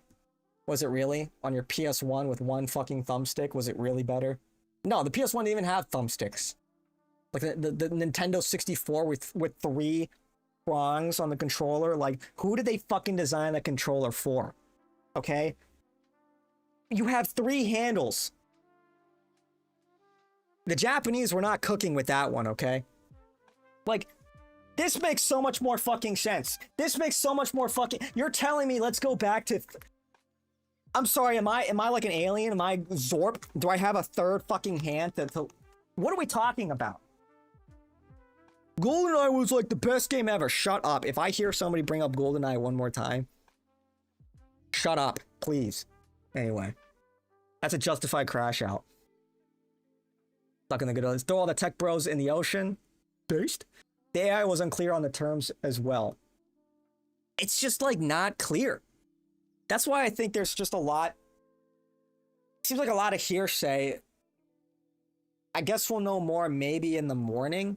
They might be talking right now, for all we know. They might not be talking. It might all be fake. It's a lot of reports officials say, but where are the official statements? Am I missing it? Am I not doing my due diligence here? Like, where... Can I get like an official statement or something from both governments? So it seems like it hasn't been solidified. Something. It hasn't been finalized. And I guess it's true that, you know, they will talk on Friday in Islamabad. Which kind of leads me to believe, okay, so if they say, we have a ceasefire, we're going to discuss the terms on Friday, so you don't actually have a ceasefire, or maybe those days between now and Friday are to give time to, what? To see if people will actually follow through on their agreed upon terms? Seems like they're just trying to buy time. I don't know. I guess we just have to wait. It's a video game, not the open seas. PS1 had 2 versions.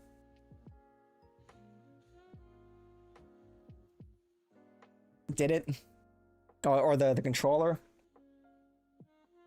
I don't know. And clipped sent to him. You'll be hearing from Jimbo soon. And Lionheart sends his regards. Cozy is shut down. I know, yeah, end of an era. I remember when Cozy launched. That was crazy. Gosh, I'm a fucking old head now. That's crazy. I'm an old head. You forget, man. You forget that like people came into this like Yay 24, right? 2022. Remember when he went on Fresh and Fit? That was crazy. The collabs, the burst into the mainstream, October 7th. The generational run. It's like, and here I am. I came in after January, like right after January 6th. My dad was like, "You got to listen to this Nick Fuentes guy. He's really good." And I predictably was like, "Fuentes? What is he? Is he Mexican?" You know, I was like, "No, you got to listen to him. He's dangerous." I'm like, "All right," and the rest is history.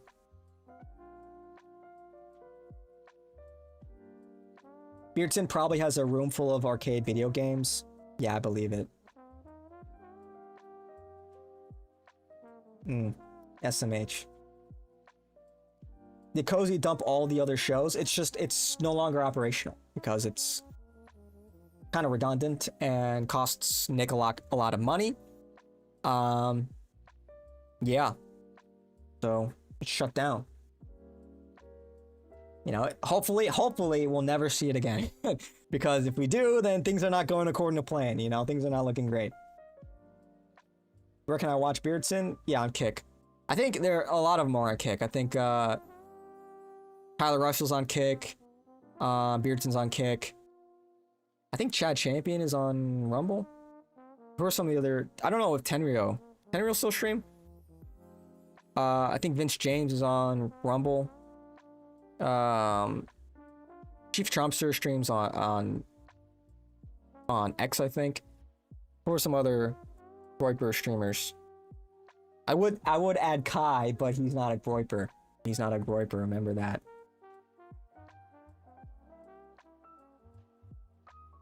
Sad. I played Pilot Wings 64 on a Japanese console, sipped over before the Nintendo 64's release. It had Mario 64 as well. It was pay to play in Boston, Cambridge, I'm pretty sure. Damn. Yeah, I never had a Nintendo 64. I had a friend that did. I remember playing like Mario 64, Star Fox, and Superman 64 on his console. Ah, the good old days. Cozy Mooman never made it to Artemis 3. Maybe Artemis 4. Showing your age, yeah. Was my dad on Discord back then? I don't know. Chad Champion is pure cool TBH? Yeah, kinda. I'm not gonna lie. Yeah, Chad Champion's kinda cool.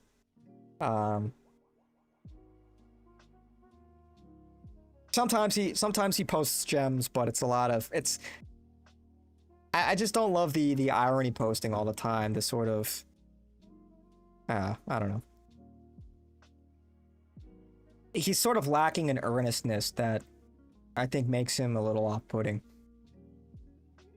But I'm not here to just like shit talk everybody. Kai should learn from Ye. Never apologize. His concert in England is canceled. Yeah, he's not allowed to enter. I saw that. Ye, formerly known as Kanye West, is not allowed to enter England. It's like, So they can just, you know, close their border. They actually can decide who comes in their country and who doesn't. Crazy. Why don't they do that with, you know, all the people that shouldn't be there? You know? You shovel any snow lately? No. No snow. Not for a while.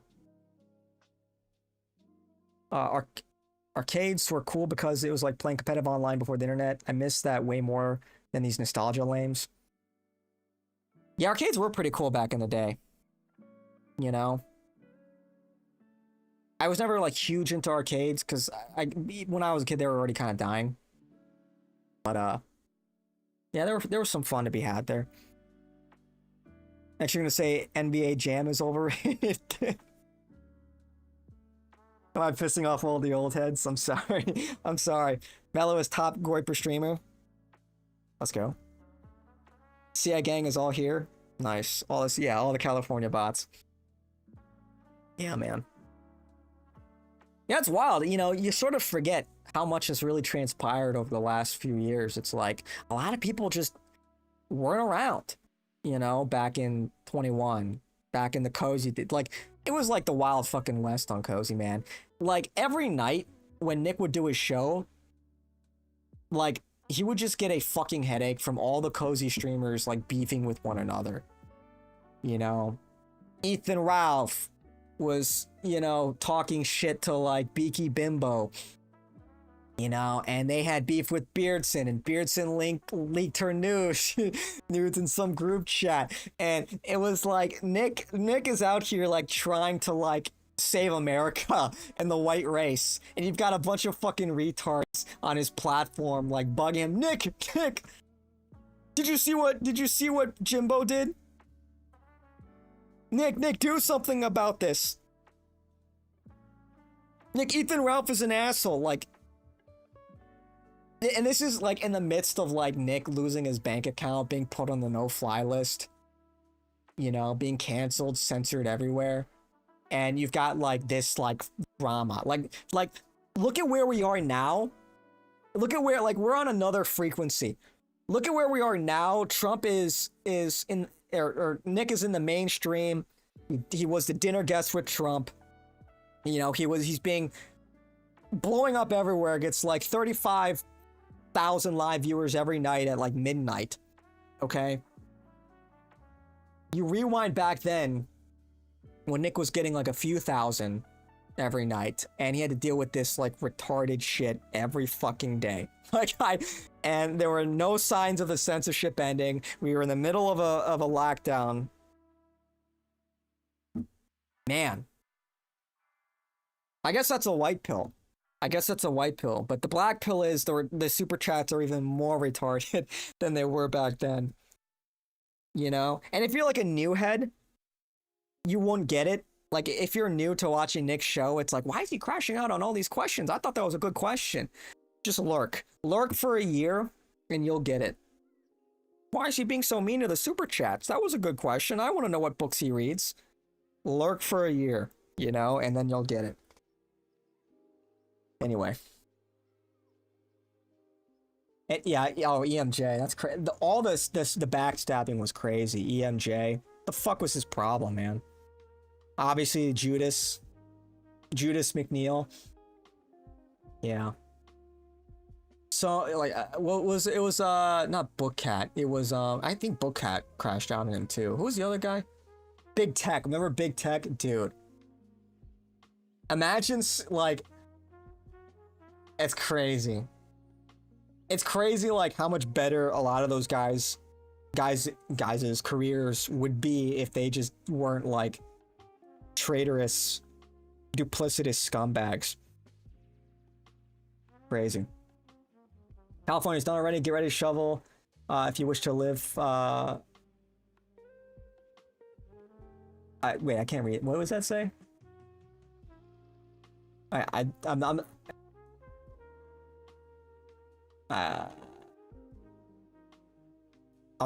sure. I think that's a typo. You're never gonna get California back. You must believe. You must believe. Then Nick had to issue fatwas about no infight, and then he got a flood of line breakers, habitual line breakers. Yeah, dude, it's just, yeah. Did you clip that segment? Good little vid. I'm too fucking lazy. I'm too lazy. You clip it. You clip it. The more time I spend clipping, the less time I spend streaming. So pick your poison. You still like EMJ? Get Opus Clip to clip your show? Was that like an AI I can use? Like a clanker? Maybe that's a good idea. Believe it or not, it takes more time to clip than a lot of people think it does. And I'm like kind of fickle and impatient. So Wait, is this? I John and I this. are gonna go play some catch on a baseball field. You gonna show me some moves? Mm-hmm. She's gonna play catch. I'm gonna play chase the ball. Get my cardio in too. You're gonna show me your slider? I will. You think I can pick it up?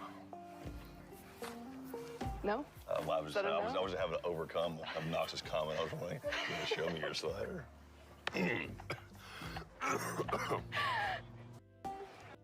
See how easy it is if you're like a tall, athletic, successful Chad. You just factory reset these like liberal, short-haired feminists. Many such cases. Many such cases.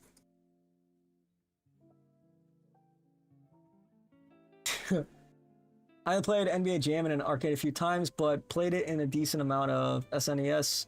Back then, they had so many good fighting games, so I mostly played fighters. Fine. Now, what books do I read?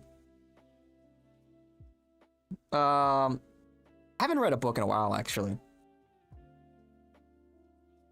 Yeah, the last book I read was, do I have it up here? It's over there, I think. Fuck, what is it called? By Mearsheimer. It was alright. It was just about realism defeating liberal dreams, essentially. Like, the liberal idealism will eventually crash upon the shores of reality, and as a result, like, liberalism will die. Because it's not realistic. And Mearsheimer is a how does he describe himself? He's a realist. You know, maybe he has some like liberal ideological priors. I wouldn't say he's like necessarily right wing, maybe more of a centrist. He's sort of like a skeptic when it comes to liberalism as a prevailing ideology. And I think he's totally on the money on that. Like, liberalism can only exist in a hegemony. And I think as the American hegemony falters, and especially as our economy falters, I think you're going to see, and depending on how bad things get, a sort of a realignment or an adjustment period where we become nationalist again, because that's the key to success for a country, and it just makes sense. What is a nationalist if not an advocate for your national interests? It's like a no-brainer that, you know, everybody should be some kind of nationalist. You know, it's like, do you want your people to succeed? Do you want you to be successful and to be prosperous? Surprise, surprise, that kind of means you're a nationalist if you put your interests first. And that's like human nature. That was the last book I read. I don't think I finished it though. But yeah, I'm just reading a lot of like blogs and Telegram and like the New York Times. Reading a lot of news, not so much a lot. I haven't been reading a lot of like actual literature. So, at least as of late. Ready to shovel the snow? It's April. What snow? What did AMJ do to Nick? He was just perpetually ankle biting Nick. Yeah, I don't know what his problem was really. Figure doesn't have his anime waifu yet to do, or AI waifu yet to do the clipping. I know, I need to get on that, dude. Come up north already? How far? It's funny, my mom was talking about maybe we should move to Montana. Maybe, you know, she's saying like we should all move to Montana. I'm like, Montana? I don't know, man. There's like, what, 1 million people that live in the entire state? And I don't mind like nature but you have no infrastructure, you know? But that's like where we're at. Like, you want to get away from the riffraff. You want to get away from, you know, the people that are gonna like stab you on the metro and all that. Like, you gotta move to the middle of fucking nowhere, the fucking woods. Like, dude. Yeah, you just, at a certain point, you just can't run. You just can't get away from it, man. They'll find you. So.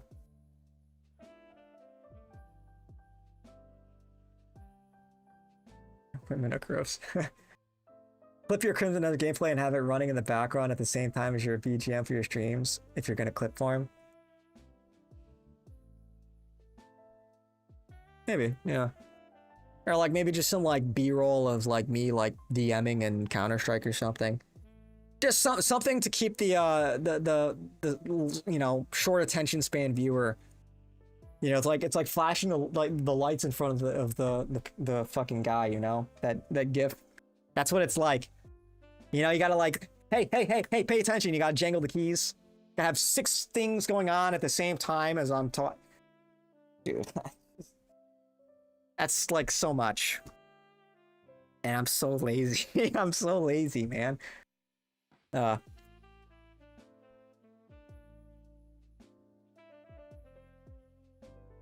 told someone about my AI robo waifu, and they looked at me like I was crazy. Mello doesn't edit, that's what holds him back. He'll start his edit a bit. Yeah. I know, it's just, it's my own worst enemy. I know I can lead others to... So what is the fucking quote from Avengers? I lead others to treasures I cannot possess. That's what it feels like. Like, I know what the formula is, but I just... You know... I just don't want to edit. I just don't want to clip. I don't know. That's part of being me, you know? The West Coast is toast from Cali to Seattle to Vancouver. Yeah, I was out in Seattle not too long ago. It's not that bad, honestly. A lot of dysgenic people, honestly. A lot of, like, very weird-looking people live up there. Like, the fucking hipsters... I don't know, man. That whole lifestyle, the craft beers, the breweries, the lack of physical activity, plus, like, you know, regular drug use. People look like fucking, like, tuna melts out there. I don't know. I don't know what it is in the water or whatever, but they're not... Yeah, weird looking people over there. I don't know, limited sample size, but I was like, yeesh. What's wrong with these people?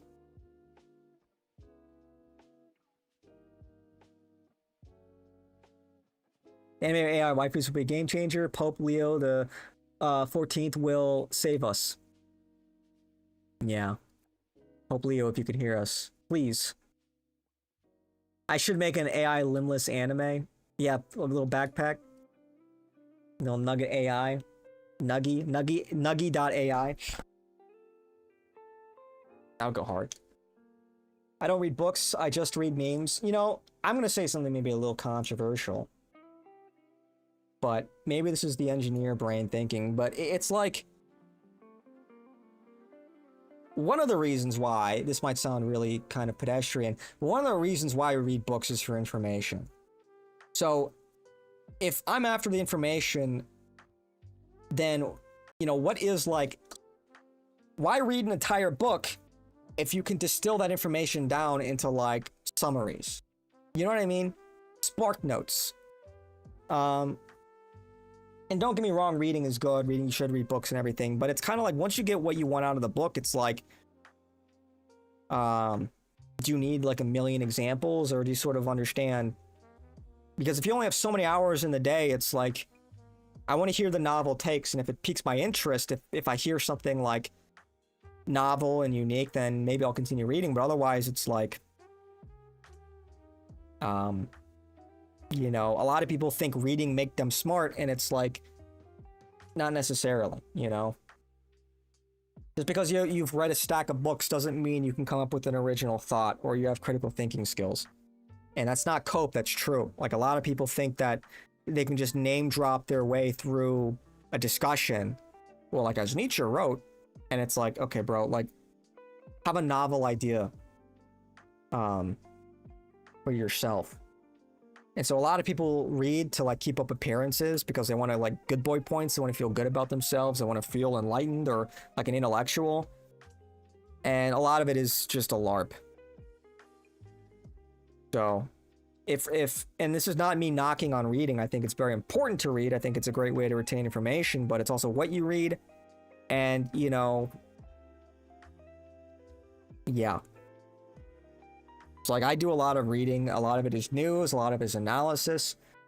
And like think about it, like do you need to, like let's say you're trying to understand what's going on in the Middle East. Do you need a full history of all of the relationships between all of these various groups, these ethnic and religious groups in the region? It would help if you had like the 2,000, 3,000 year history, but like you can get a working understanding of something that is good enough. And again, if you only have a certain amount of time in the day, good enough is good enough, you know?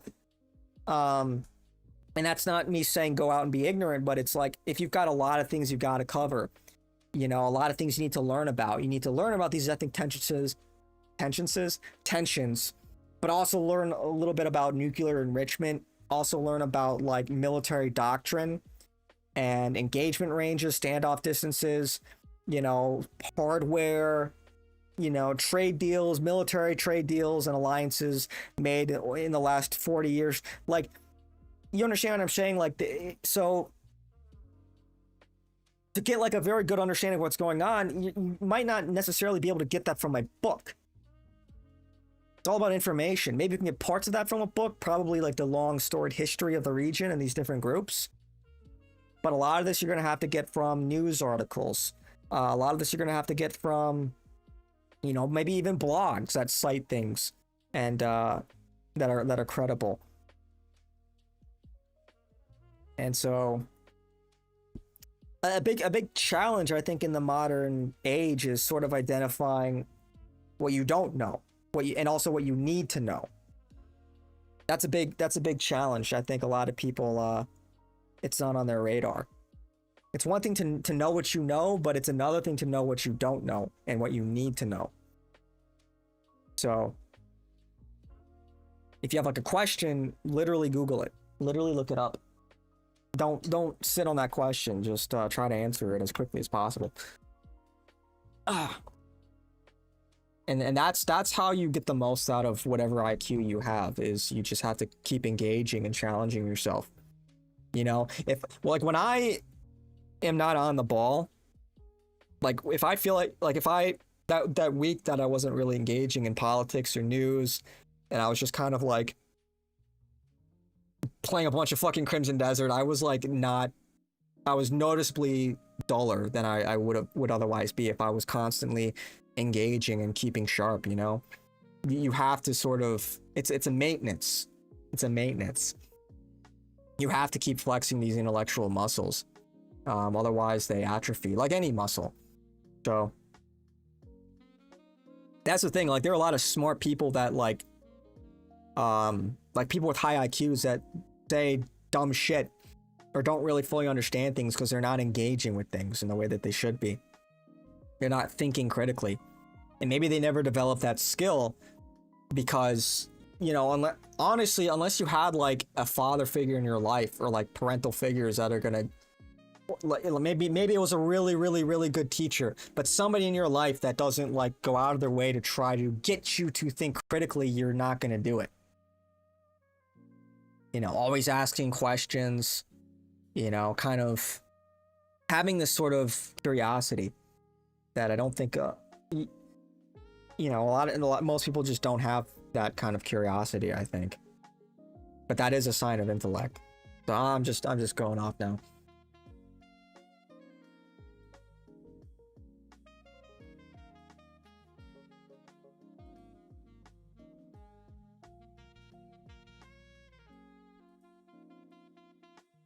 Anyway. While you were reading books, I was challenging gang members for quarters in Soul Calibur. Trigger the libs on the libs. Meme Reader Award is a thing. Nug Anime found a niche market. Maybe you're onto something. I miss making memes on Twitter and getting 2 likes. 2 likes from meme creators. It has to be current game for those keys, Jamie. Yeah, true. The lock-in cycle. Yeah, I just need to lock in. I always feel like I just need to lock in, and I never... Speaker with the Red Skull quote, yeah. So profound, so true, but so true. It's so true. I can give you the blueprint, but I cannot create it myself. Editing takes time. Clips put together are easy. Just write down times on Notepad, RL Pen, or anything. Yeah, I don't know. I just don't have the work ethic, to be honest. You know, I'm just not that like archetype. I'm too dysfunctional.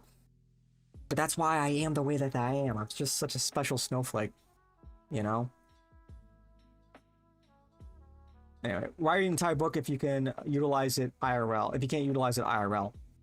Yeah, I mean, sometimes I like to know stuff. You know, I like to know how things work. I like to know what the truth is. But, you know, it has to interest you too. Or you just read about things that interest you.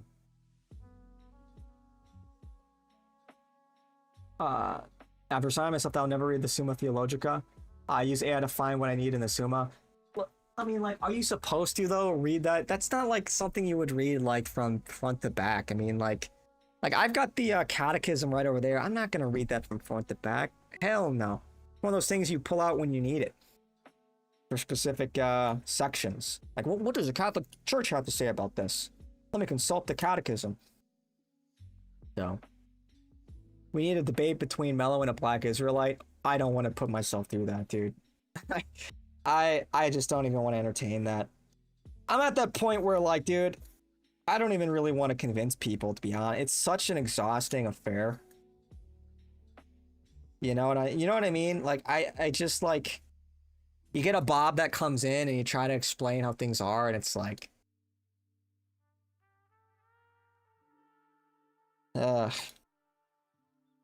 it's like maybe the Goyim deserve this. Maybe we deserve this. I don't know.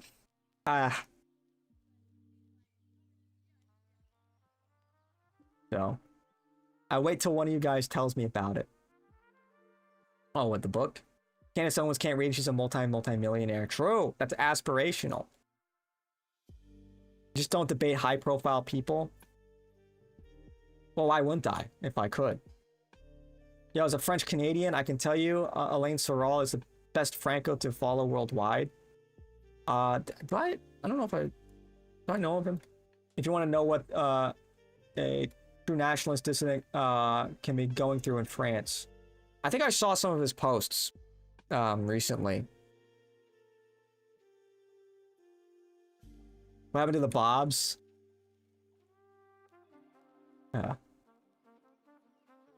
You know, the CA gang grows.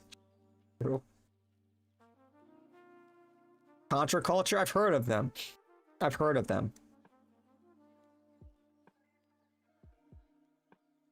I haven't looked into them, though. The thing about, like, what's going on in France and, like, Europe and, like, their right-wing nationalists, to me, it's almost like, it's just, I'm not, you know, I don't live in Europe. I might be European, but, you know, I'm American. And right now, America is the seat of power. It's the global empire. I don't think Europe is gonna, like, liberate themselves. I think it'll probably have to come from America, to be honest. I think Europeans should hope that America sees a massive nationalist resurgence. Because I think that's a more likely scenario that in some way America, like, if we get, like, a real right-wing president, executive in power that could actually put pressure on these European countries to, you know, shut down immigration, to not be self-defeating and self-immolating. I think that's more likely than, like, a real nationalist coming to power in, like, the UK or Germany, where they have these draconian speech laws. They'll arrest you for a racist tweet that it's like, those countries are so fucking cooked. I don't know. They have a much steeper hill to climb, you know? So I don't know.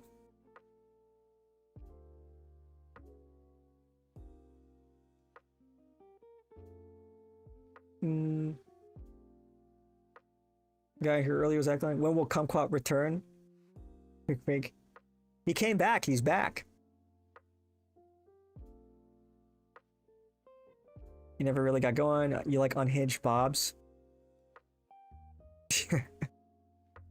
Some are aware they live under Zog. Yeah, that's the thing. It's like more people, I think, than ever are figuring out the whole Israel question, the whole Zionist, the whole JQ and whatnot. But that needs to manifest into real political action. Real organization. I'm optimistic, honestly. But in a certain sense, we can't allow the opposition to Israel or Zog to be captured by the left, because the left don't really get it. The left are really a machination of Zog, of, you know, the Jewish subversion. So you can't really, like, they all think it's like these Israelis are white supremacists and that like imperialism is super evil and like the Israelis are Nazis. It's like, holy, you guys are so cooked. Like, their ideological priors are so ingrained, they're just like, they don't even realize they're regurgitating quote unquote Zionist propaganda when they're attacking these so-called Zionists. You know what I mean? Like, they really don't understand what's really going on here.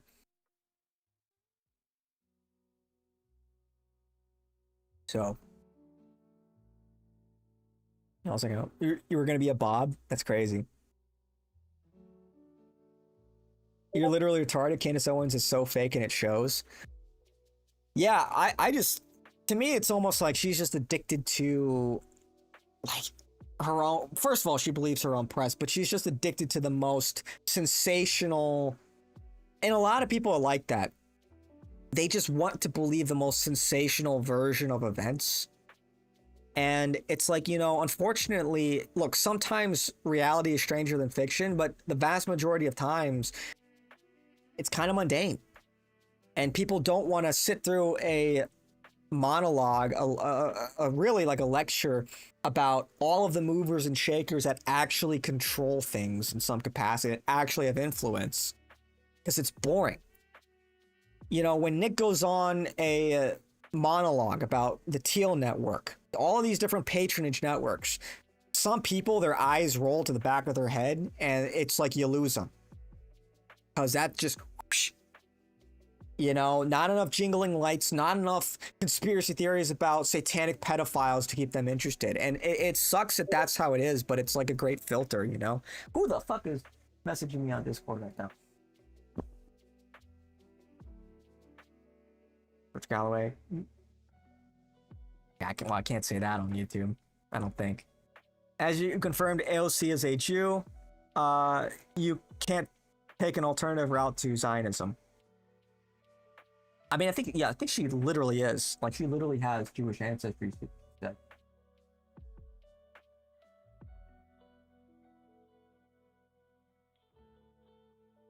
My friends are just grilling each other. Yeah. Well, that's just it, you know, it's like, yeah. It's no, it's not Netanyahu. No, it's not the right-wing government. Like, it's deeper than that. Oh, let's check out I love these recaps, by the way. Rerum Novarum is great. Yeah, they don't always get like, sometimes they have to issue retractions when they kind of are too quick to jump on the, you know, they need to verify some of their sources, but for the most part, they've been really, really, really solid on giving these sort of quick updates. They're a good news aggregate. Their channel has done really well on Telegram over the years. Candace is like Professor Zhang, fake dissidents. I think they're part of the whole Dugin network. I think they are unironically some kind of Russian assets. Like, Zhang said he's going to a conference in Moscow.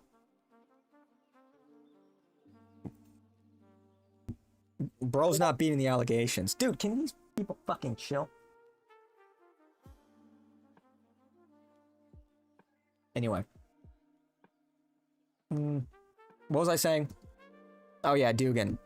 Because there's a whole thing, and the whole thing with John Mappin, who's a Scientologist and handles the crown jewels in the UK, and it's weird, man. I don't want to go into it again. right now, but yeah. And then and same thing with Tucker, and it's funny, like I was watching Nick's show, and he was talking about the reaction that Tucker had to Trump saying praise Allah in a facetious way on Easter Sunday. Can you believe that?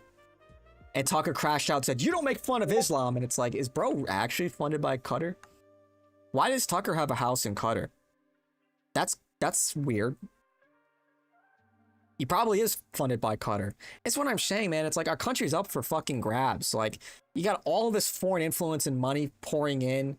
And sometimes it's not always Israel. Israel's just, you know, the most successful, you could say. But you've got Qatari influence campaigns, Russian influence campaigns, obviously Chinese influence campaigns. How about America? Can we just take our own side? I'm so tired of this foreign money. So, you've been cooking food in Crimson Desert to maximize my yield for certain types of combat. It might be the best to farm food, if not take raw food to battles and avoid picking up food so you can take. What I've done in Crimson Desert, so you want to max out rep with certain vendors, and then they offer you these contracts, and if you buy those contracts and use them, then your vendors in your camp start selling some of their items. So I would just max out rep with a lot of the inns, the innkeepers, buy their contracts, so my chef in my camp now sells a lot of good food, so I don't have to cook it in Crimson Desert. Because, you know, cuts down on some of the tedium. Yeah. Can you imagine Mello with a nagging wife? Dude. Fucking make it look like an accident. Look. Whoa. Hang on a second. Dude. Yeah, my Chinese friends ask how John has a YouTube channel in China. It's banned. Well, he's probably like a subversive in China. Yeah, I don't know. That's a whole nother question. Like, how can Candace really be on the money if her channel is not banned, never been banned, and no risk of being banned? Pulling millions of viewers every day. Is making millions of dollars. How exactly is she? Limited hangout. Holy limited hangout. Holy red herring. Anyway, dude, I'm about to fucking crash out.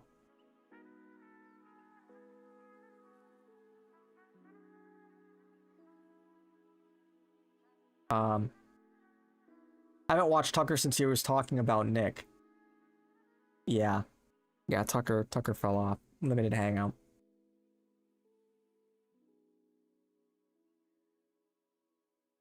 It's better to live alone. I mean, I guess it's good to like keep tabs on them to see what they're up to.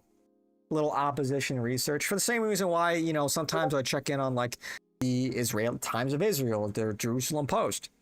See what the Israelis are talking about, what their angle is, what they're trying to put out there. It's better to live alone in the corner of the attic than with a quarrelsome wife. True. So true. Free speech is awesome. God bless this channel and all those hours. Oh, thank you. You using your First Amendment on a daily basis like I do to you. I salute your devotion. Yeah, man. You know, people, look, not to, and I'm not trying to toot my own horn. That's not what I'm going to say, but let's just be real for a second. Like, how did we get into this mess? Because it's not like this all happened overnight. A lot of this was, the way we got into this mess, much of it was people just decided not to do the right thing and not to tell the truth, or at least try to tell the truth. I mean, you know, we try, but like, that's really it. Like, that's kind of the whole, that's kind of what it's all about, man. And how do we win? How do we save our countries respectively? You just start doing the right thing, and it means it's going to take some personal sacrifice. For me, it means maybe I have to edit. Maybe it means I have to clip. I don't want to do it. but maybe that's what it's gonna take. And but seriously, like, and that's why, you know, I give Nick so much credit. And my pitch to people that kind of have some hang up about Nick, oh, I don't like what he said about this. I have friends, like, they posted the clip of Nick shitting on Dragon Ball Z from last night, you know, and so they'll probably feel a certain way about that, you know, a lot, they're kind of anime heads. And it's like, look, Nick has taken the slings and arrows. He has sacrificed immensely. That is worth more than, I think, anything in this battle. So for all these people that try to come around and sort of be the Timu Nick Fuentes, or, oh, I don't like Nick, I'll be an alternative to Nick. Like, to me, it's like, yeah, no. There's no substitute for fortitude and for truth telling. And I look at somebody like Nick, he's been through the ringer. He's been canceled to hell and back, and he still, you know, does his best to tell the truth, and he's doing his part. And not just about Nick, but sadly, there have been so many patriots throughout, I mean, just America's history that you'll never hear about. But they went to their deaths, or they faded to obscurity, fighting until their last breath. And you'll never hear about some of those people. They're patriots. That's kind of like where, you know, you just have to have that conviction. And I don't know, you know, you just, it starts with the individual. It starts with each and every one of us to just wake up and decide we're gonna do the right thing. And big or small, it doesn't matter. It doesn't have to be overtly political, you know, but it could be as simple as, you know, just in your life, in your community, you have a positive impact. People just need to start making conscious decisions to do the right thing. Like, you talk about the degeneracy that's rampant nowadays, and it's like people aren't even trying to be good people. They don't even know what a good person is. They resent the idea that there could be like a concrete, objective definition of good versus evil, because that means they would have to reflect, and they don't want to be self-conscious about their life decisions. They want to just revel in whatever they choose to do. And yeah, like, that's, anyway, so yeah, yeah, I hope we don't all die. I hope we don't all die in like either like some kind of like censorship crackdown or like a nuclear holocaust. But you're gonna die eventually, so you might as well try to live a good life and a moral life and follow God. That's you know. I love my country. I love my people. I love God. And what else is there to really say? Jesus Christ is King, and you know, I love everybody, and I hope that I wish the best for everyone. I guess that kind of sums it up, huh? I just sell and never buy. I just hunt and gather and enjoy the mechanics and scenery. True, dude. I just love walking around in that game, man. I really do. I'm just gushing, but Crimson Desert, truly a fantastic, fantastic game. Yeah. Awesome, awesome game. I love it. I love it to death. Mello's wife keeps pinging him. Imagine. Candace is protected because of her husband. I think she's just more useful to them uncensored than censored, quite frankly. You know, it's like, why bother canceling her? Won't that just kind of indicate, like, just let her just, you know, what's the saying? Let her just, that could, well, I don't want to say that. That could be taken the wrong way.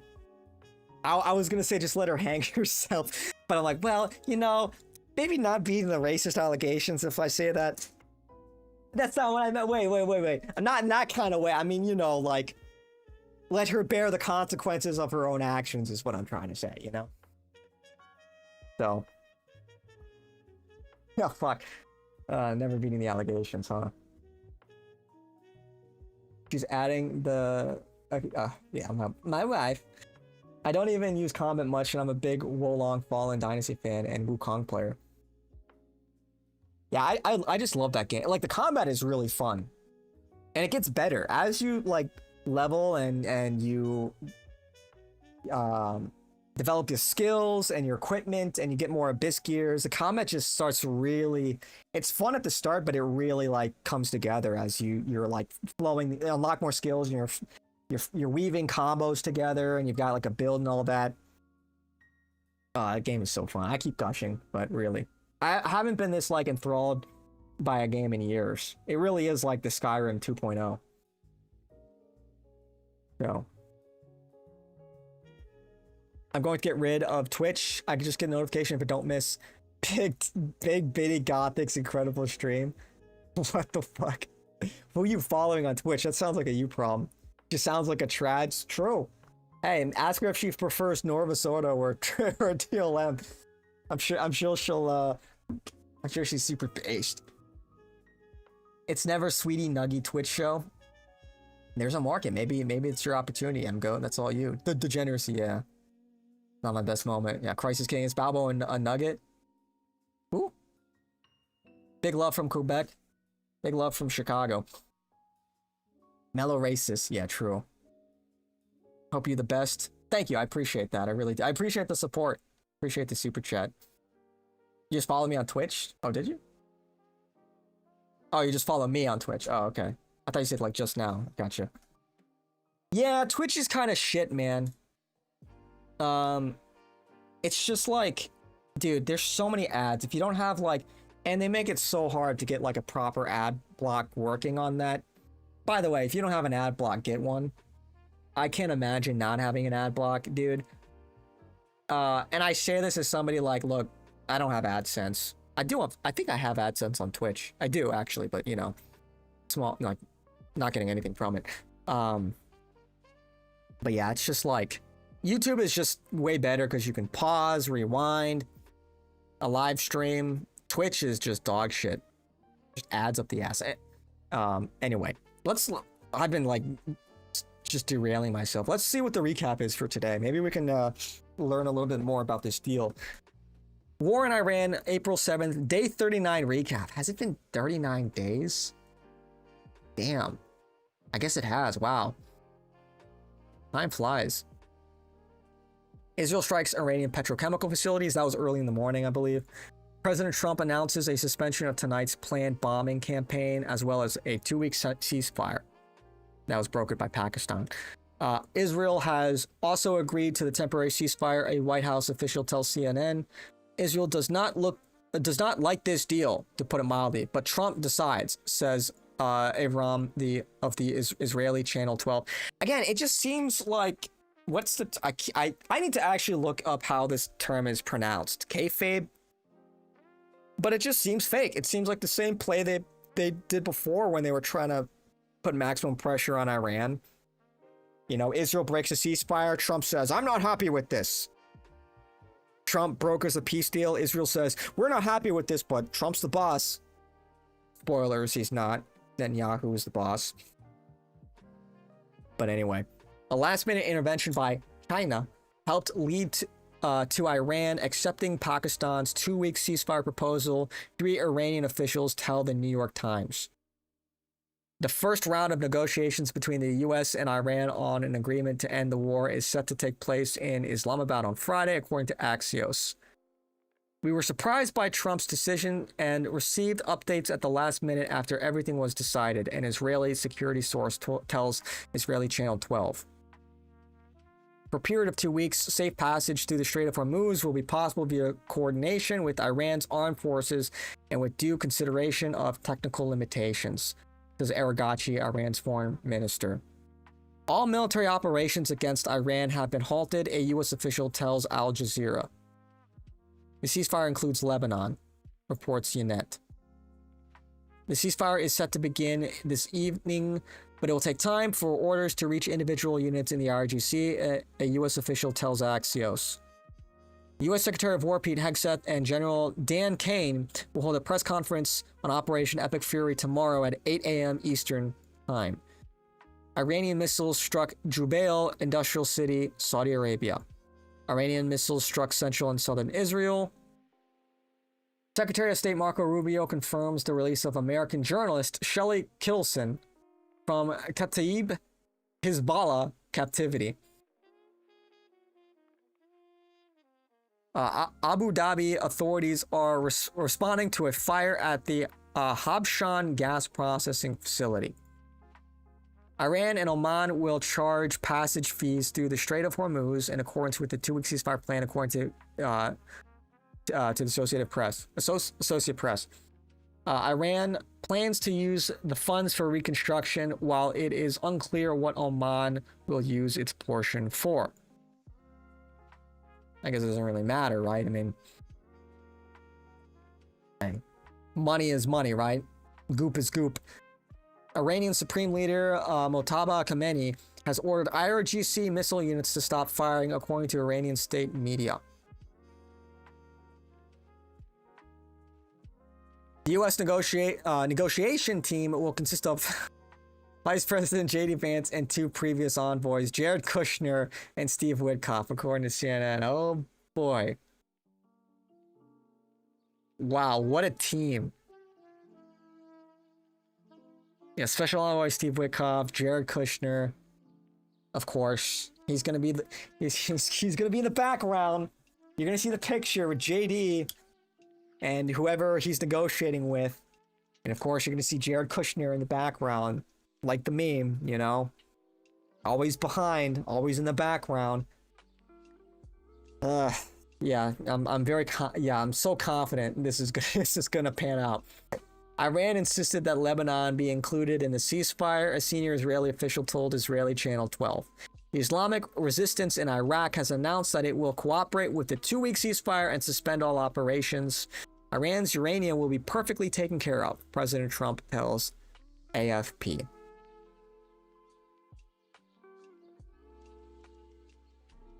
What exactly does this mean? A little vague. But maybe that's intentional.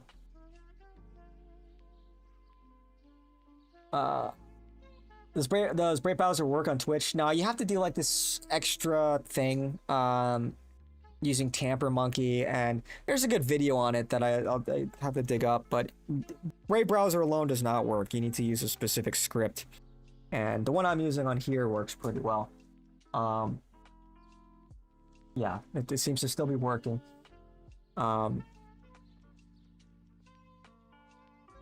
Yeah, didn't Asmongold get banned on Twitch? He can interview Nick now. I guess, but what's the point if he doesn't have his channel, you know? Does he stream on any other platform? Doesn't he also stream on, like, Rumble? Why am I not signed in?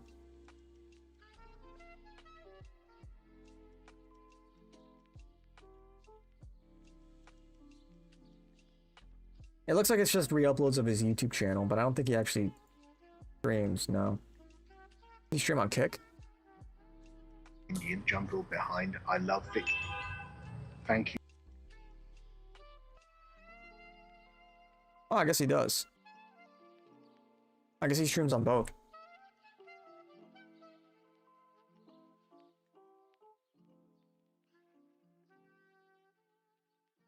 Yeah, Asmongold needs to get fucking red-pilled stat, man. He was... I saw...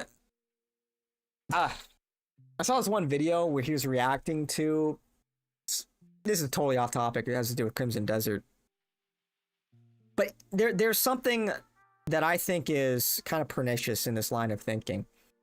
So he was reacting to this one video, this one woman that was talking about Crimson Desert and how the Western game devs are all wrong and the game is great. And he was talking about how the start of the game is really rough in Crimson Desert. And honestly, I think he was being overly harsh on the opening hours. One of the reasons why the opening hours in the game is rough is because the game's enormous and there's a lot of systems, and the control scheme is the way that it is because there's a lot in the game, and so there's just a learning curve.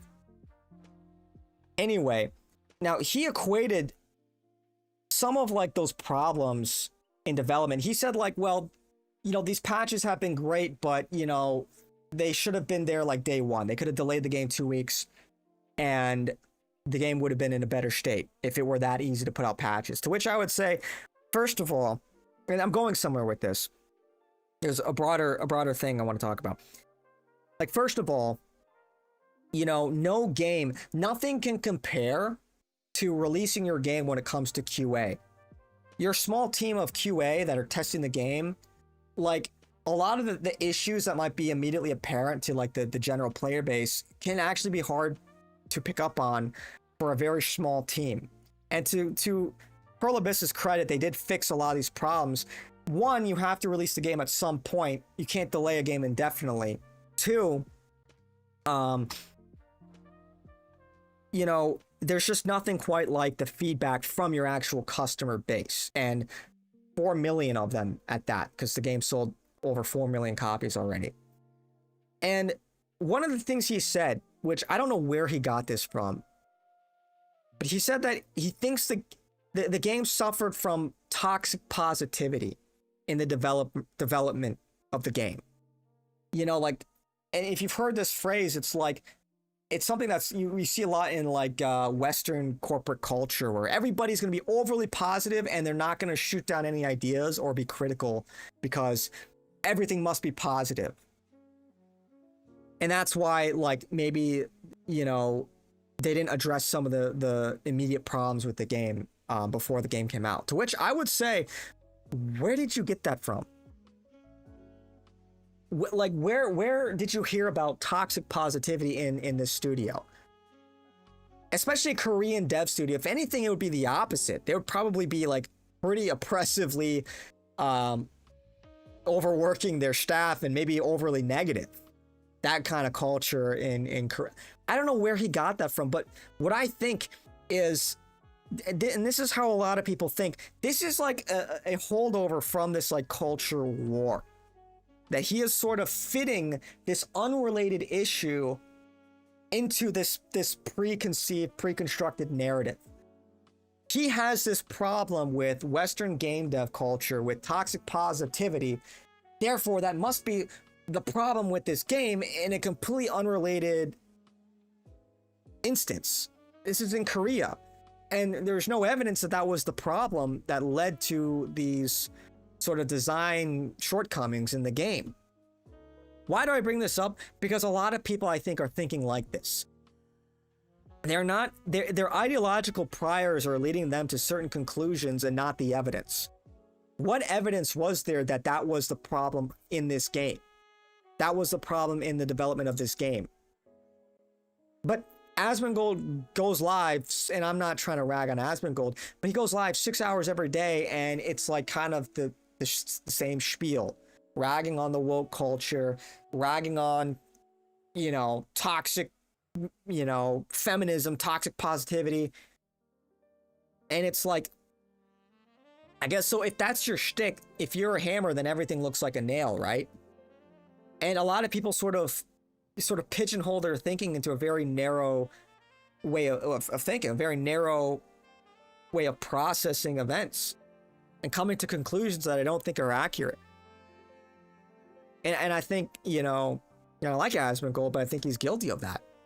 He's sort of resting on his laurels. He's not really challenging himself, I think. And it's sort of like the same spiel in places that are not appropriate. And you see this a lot in the like Israel critical cadre as well. A lot of people would blame Israel for literally everything. And that's not how we should be thinking about it. Like, we are critical of Israel because it's true. And we bring up these events that they're responsible for because there's evidence that they're responsible for these things, like the USS Liberty, for example. So people they start at their destination and they work backwards.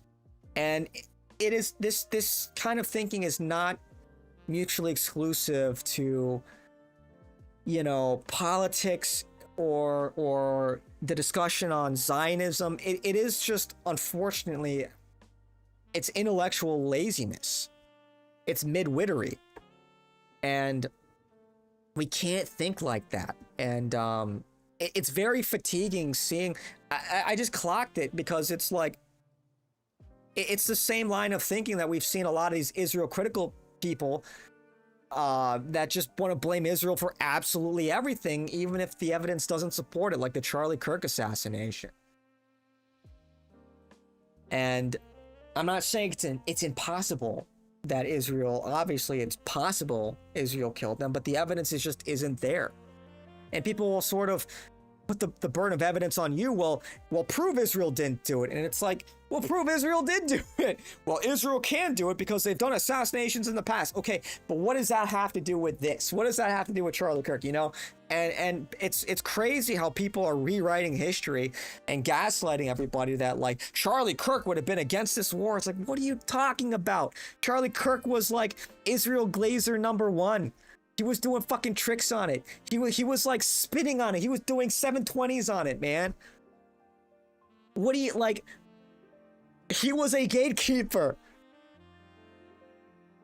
Any friction that he had with the Israeli lobby or the Jewish lobby is way overblown. Way overblown. Anyway, that was just on my mind. That was just something I saw the other day. And I'm not just trying to like white knight for Crimson Desert. Although I do love the game. But I just clocked that way of thinking, and it's very lazy, man. It's enough. We have to be rigorous in how we think. We must always be challenging ourselves. Anyway. Pronounced it right. An empire continent may be possible, but as a francophone, we might have our own schizo full raw material, energy, and aluminium, a condition that the French Canadian is bleeding in. I don't know French. I'll provide that we continue to live there in French. Okay, I see. Yeah, you know, look, it's one of those things. I look at like Native Canadians. I look at Europeans, and it's like, these are our people. We need to unify, you know? We need to kind of consolidate our power and our interests, because it's like, you know, I hate, you know, bearer of bad news, but, you know, white people, we're not doing so hot, you know? And so we kind of have to team up with each other. And so it's getting really grating when I hear all of these like conservative influencers or whatever, and they rag on Europe. We need to leave NATO. We need to like fuck the Europeans. They suck. It's like, we are European, dude. We are fucking European. We need to be like teaming up. The Goyim need to unite, you know? Western civilization, we have to clean up. We have to help each other out a little bit. I know, like, you know, and we give Europeans and Canadians a hard time from time to time, but it's you know, it's all love, ultimately. It's a little bit of what do you call it? Banter. But anyway. We just gotta lock back in. We gotta reconquista and all that shit, you know? So that is amazing. Iran gets to keep collecting tolls. The Ayatollah booth. Yeah. Yeah. Won't happen. We'll become a euro of the EU. And the French is killing me. I don't know what you said. We. Asmongold is a millennial. He's good for a normie. Yeah, hopefully. It's tough. I always say this, but he is the normie barometer. If you want to know what the normies are up to, where they're at, just tune in to Asmongold. It's like he's so close yet so far, man. He's so close yet so far.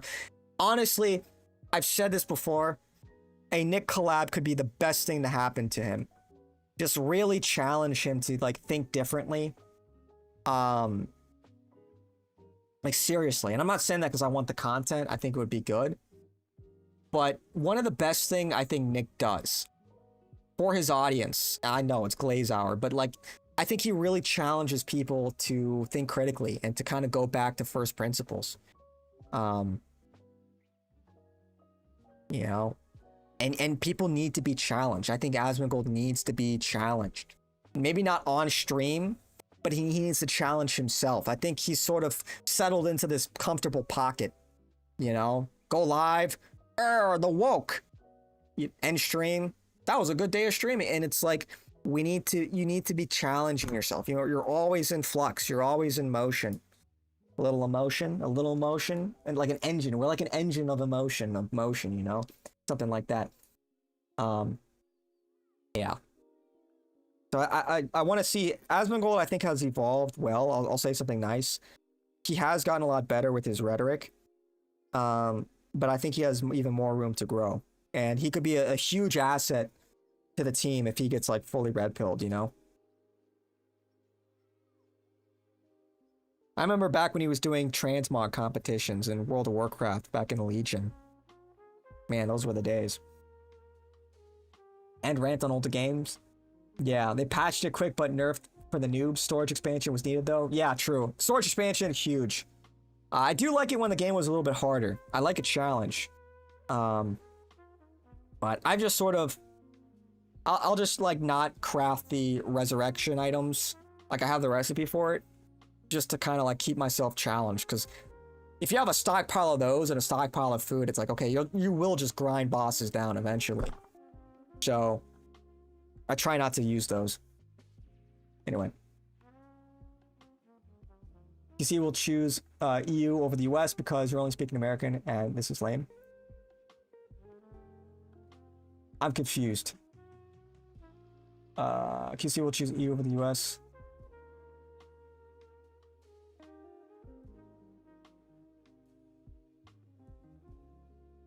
I'm only speaking American, and this is lame. I'm not sure what you mean by that. But yeah, I don't know. Like, we just kind of have to get over a lot of this stuff. We need to be one empire, you know? I know Europeans have, like, hang-ups with Americans and all that, but it's like either that or we all die. It's like either that or our civilization just dies, and we turn into South Africa. Maybe that's a little bit dramatic, but...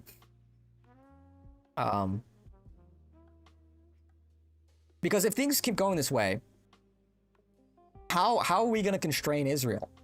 If they get everything they want, which there's a good chance they will, we'll see, then they will be a serious contender. They will be a global superpower.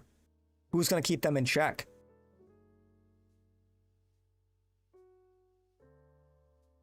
And then after that, I mean, you do have to think about China too, as a competitor as well.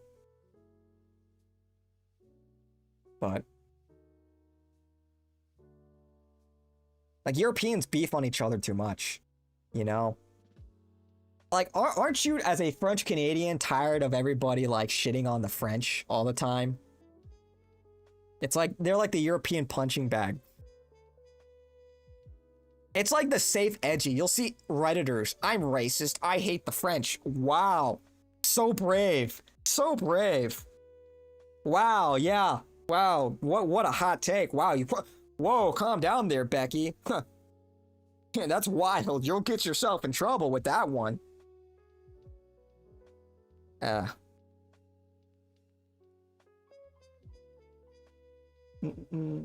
Trigger the libs, own the libs, but Asmongold, yeah. Israel just struck an ambulance? Oh shit.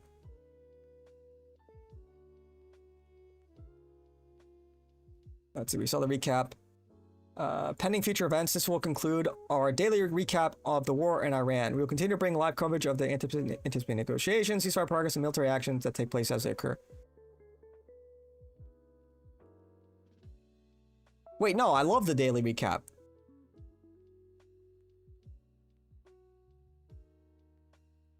Or is this just specifically about this one? Maybe I misread that.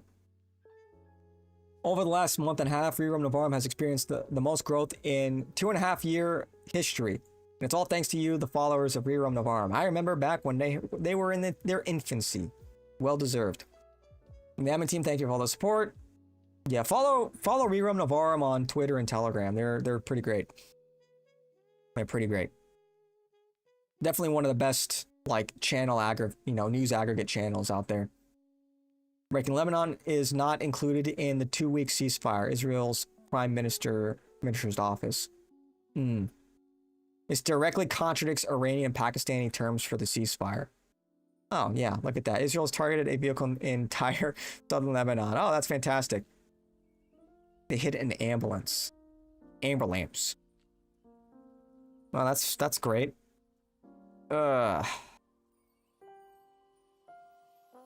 Another attempt to sabotage the ceasefire?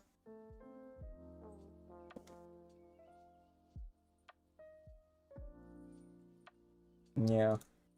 Is it time? It might be time. You can't get millennials to think differently. How many times did Boomer Alex Jones ask Nick, how do we save Trump? Yeah, that's true. People's minds, they just crystallize. If you're not, this is why it's so important, like, especially if you're young. It's possible when you're older, but especially when you're young, you need to learn how to think critically. I know that sounds maybe like really, I don't know, condescending or obvious, pedestrian even, but it's true. It's one of the best pieces of advice, and this was for like an engineering class, is your learning does not end when you leave the classroom. You need to be a lifelong learner. And you just need to have this curiosity and this desire to learn. And so, like, obviously, like, some millennials and some dare I say boomers possess this quality. But it is very difficult, especially amidst a rapidly changing world, for people to sort of get out of their ways. I hate talking to boomers, man. They don't fucking listen at all. Like, just talking. Like, not even... This is nothing contentious. It's like they don't listen to a fucking thing you say. It's the most frustrating thing in the world, just talking to boomers. You know? They are so disinterested in anything you have to say. They love to lecture you on shit and tell you about stuff. You know? Crazy. So out of touch. Emotion. Only Louise can request the motion engine and then leave. True. Hope Leo does good work on Rio. Yeah, Rio on the farm. Say what now?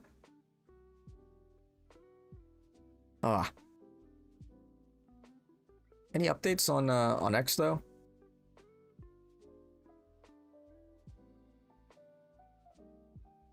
Oh, Sneeko crying again.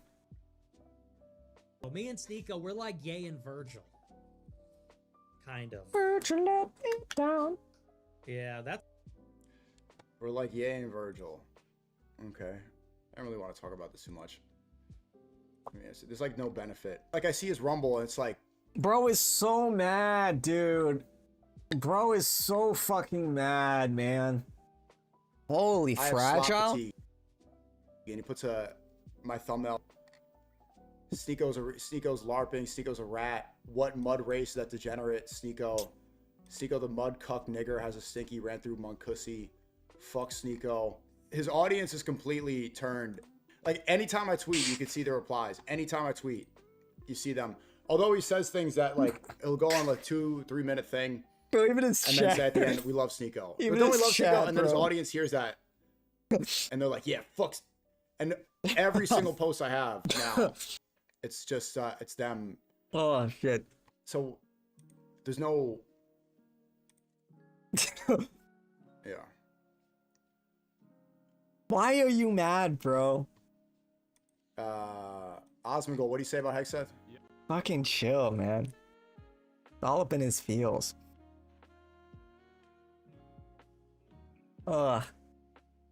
Bing bong. Oh, what's up, Bring Matt? Next show? Not yet. I guess, you know, we could watch the... Did you guys see the collab with Jake Shields? I mentioned earlier. Bro is a waffle with no morals or backbone. He just wants to be famous so bad.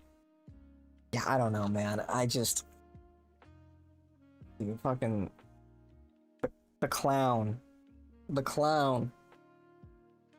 The brown clown. I don't know, man. He's just a little bro. He's a perpetual little bro. Any way the wind blows, man. Who's gonna influence Sneeko's opinion this week? Who is Sneeko gonna mold his personality after this week? I do feel kind of bad for him. I don't know. I feel like he is like going through some kind of internal struggle. That kind of makes sense. Like if you're like 4 different things, he's like what? Haitian, Hungarian Jew, Filipino. Am I missing anything? He was raised Catholic, then converted to Islam.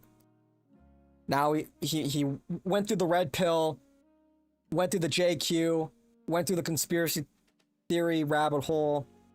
Now he's like blue pilled again, saying racism is bad. Like, what are we doing? He was throwing up Romans with Myron. Now he's saying like Satan was the first racist. Is that like...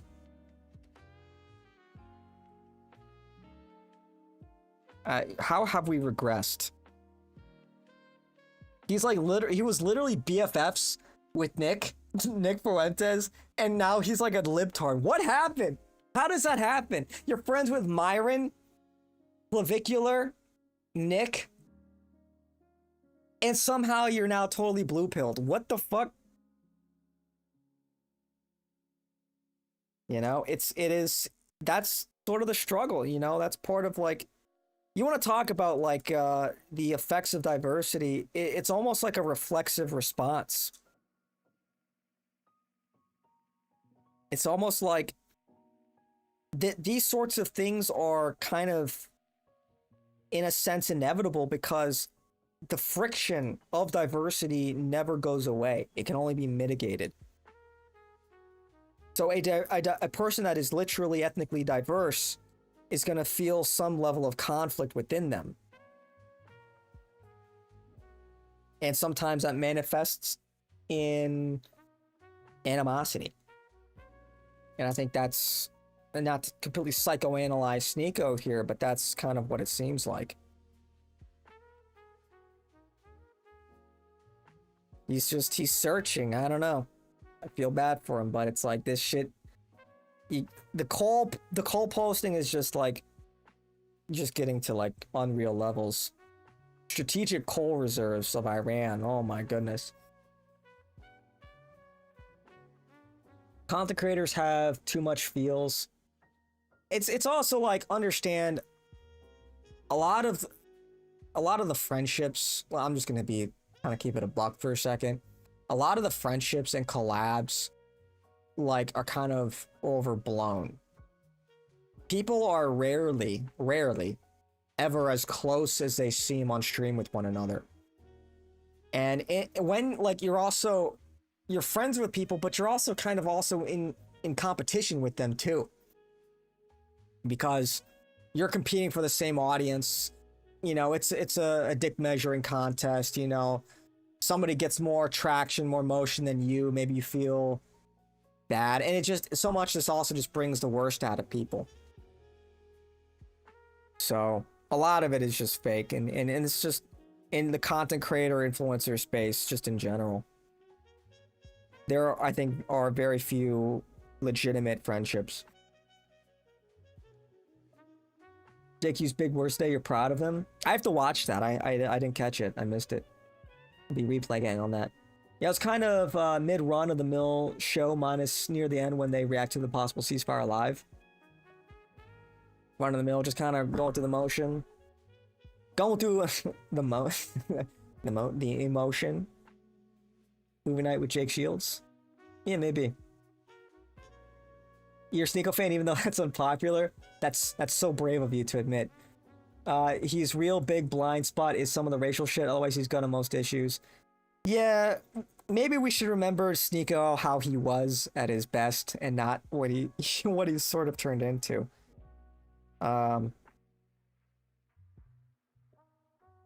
don't know, man. He's just gotta get over it. Andrew Tate is done with Sneeko. Yeah, Andrew Tate, Tristan Tate, they hate Sneeko.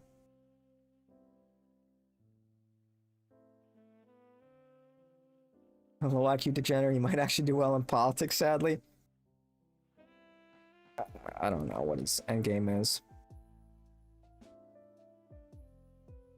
You can tell though he has become worse based off the 5 closest people in his circle. You are who you brush shoulders with. Yeah, dude, that whole Muslim arc was just such a fucking, like, what an L, honestly. It's funny because he was raised Catholic. Imagine you're on the winning team and oh, what a throw, what a toss. Come home, Sneeko. Crazy. Nick is loyal to Sneeko because he brought him on his show when Nick was banned everywhere. Yeah, W loyalty. W loyalty. Yeah, look, it's... Yeah. Sneeko's just gotta come around, you know? He's just gotta fucking snap out of it, man.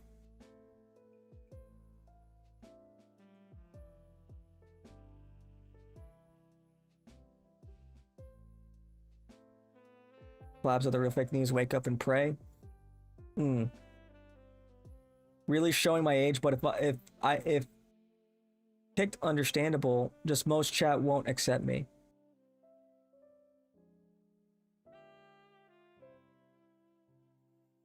What? What? What? I don't know what you mean. Nico greater than Andrew Tate every day of the week. Yeah, Andrew Tate's kind of faded into obscurity a little bit. Does he even tweet anymore? He's been kind of laying low ever since the Club Accost.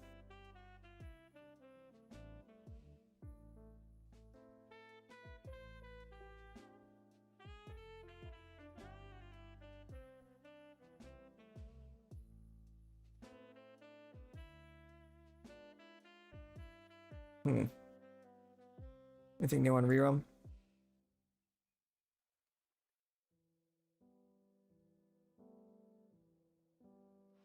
Like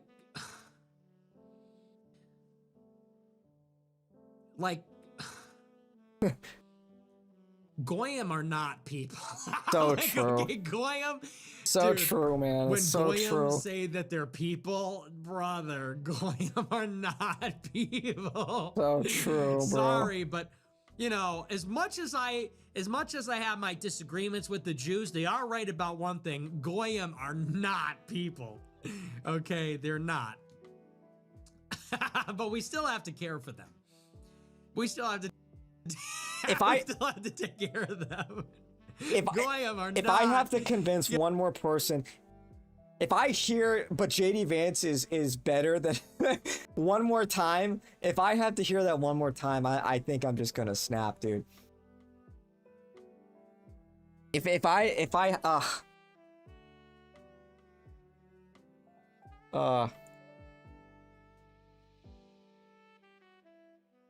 President Trump and bro. Bruh. Bomba clock. Bah. What? Dude. Yeah, if you just say it enough, it'll be true. If you just repeat it enough times, it'll just be true, right? That's how it works. No, we're not looking at black pill content.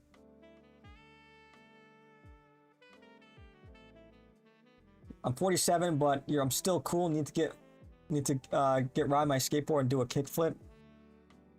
I remember skating. I could never do a kickflip. I wanted to, but I just didn't want to, like, I didn't get too much into skating because falling fucking hurt, man. I didn't want to fall. It sucked falling. So I just never really got into skating. I was big into snowboarding because if you fall, it doesn't hurt as much. And I just thought, you know, snowboarding is way more fun than skating. But Owen Schroyer and AJ can reconcile now. AJ is red pilled. True. Yeah, AJ, he's come a long way. You'd love to see him actually blame Israel and turn on Trump. Now, if we can just give him a little push, you know? He's right there.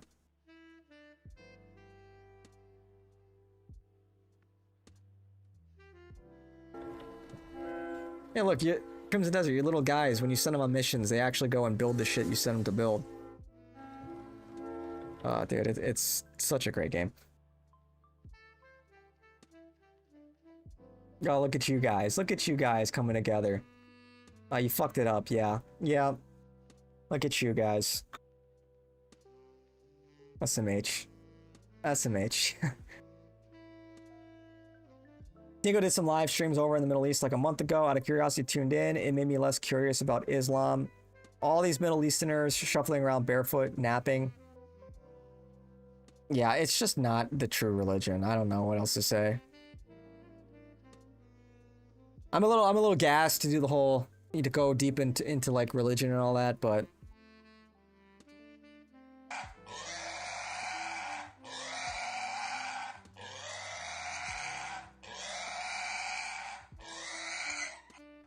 can that pig just like shut up and fucking enjoy the pets? Jeez.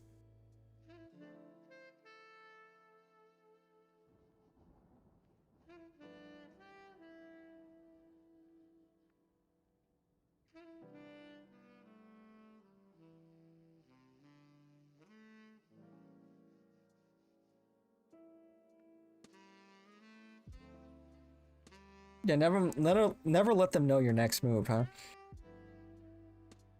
47 and a kick. Braylon Hollyhan is the leader of the movement now. The White Yakub, huh? Man, that fucking... You know, maybe the military should have landed the C-130s on his fucking forehead instead of the FARP in Isfahan. Maybe they wouldn't have gotten slimed.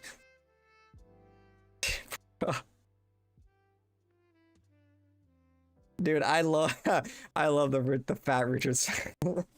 Oh, bro. Yeah. Too many what was it? Burgers with Swiss cheese and caramelized onions. Too many of those for the goat. Yeah, biffing sucks big time when you get road rash or a hipper. What? White people sports? True. Yeah, you want to get away from the riffraff? Go skiing or snowboarding, you know? Just go up to a nice mountain resort. A lot of very, you know, good genes up there. A lot of good genes, I'll say that. Very, very, very attractive women up there because, you know, they're affluent. Not a lot of... Bro.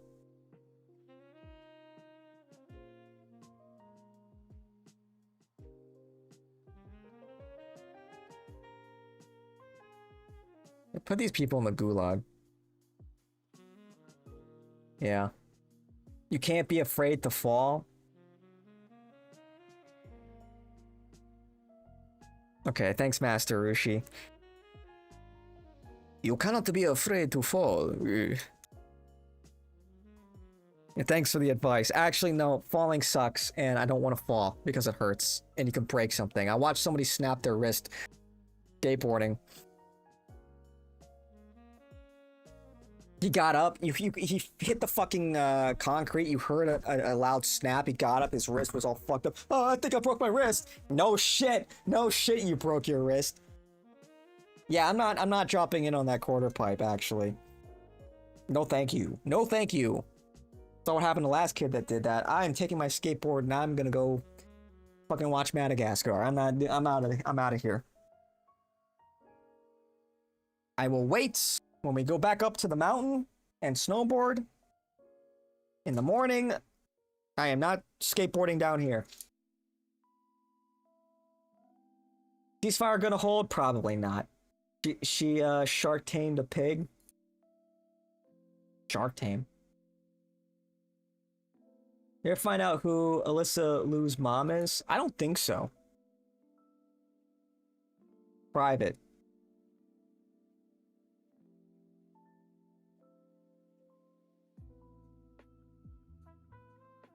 I try live streaming 1080 snowboarding on N64. You can get that goat at many places. What? Wait, goat? Wait, now what are we talking about? I'm catching up here.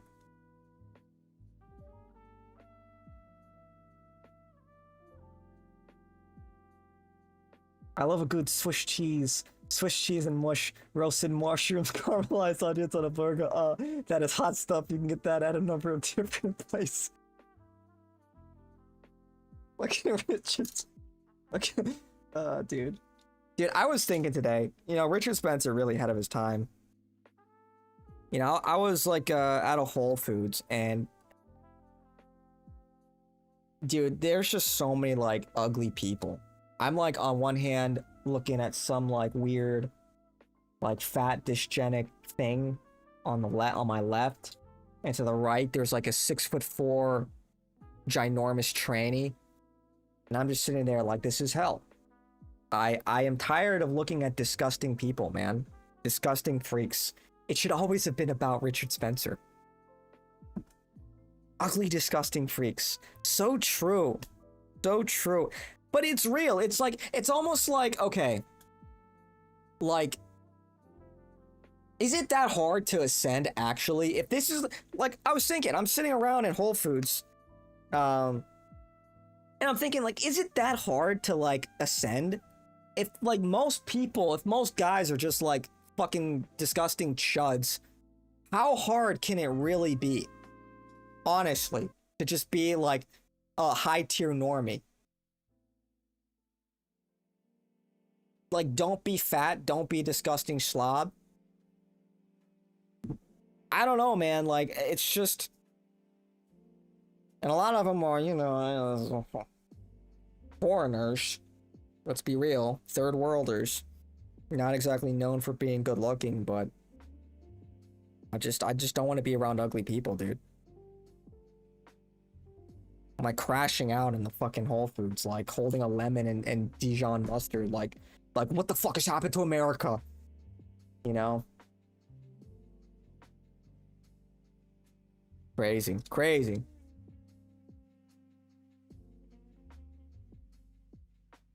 Ceasefire was over hours ago. Well, it might not have started quite yet because it takes time for, you know, the orders to come down to the front line. And maybe they're just getting their last licks in a little bit, you know? Using the latency in orders as a cover.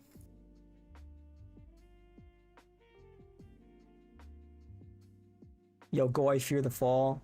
A cleat is unfortunately very rare in the USA. Richard Spencer is a clown. You don't like Richard Spencer? I like Richard Spencer. I obviously don't agree with him on everything. Goes without saying. But he's been vindicated on a number of things, and I think he's very intelligent.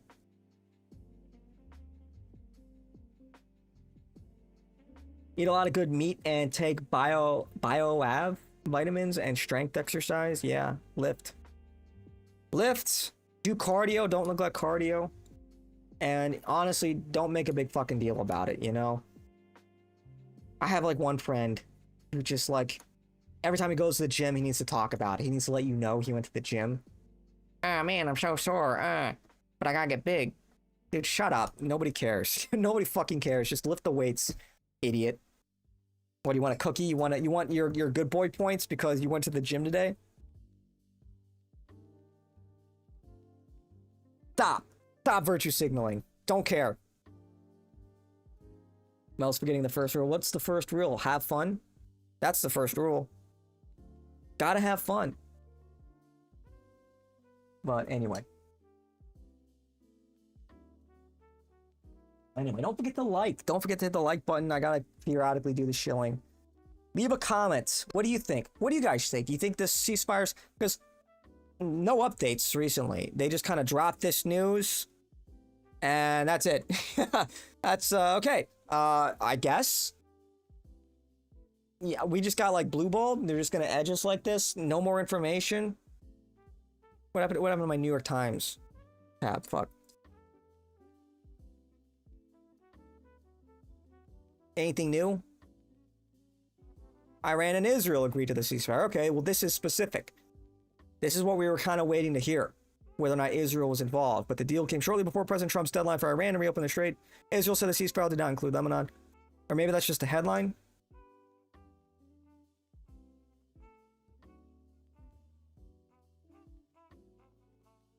Am I missing something? Nah, there's really nothing new, actually. I take it back.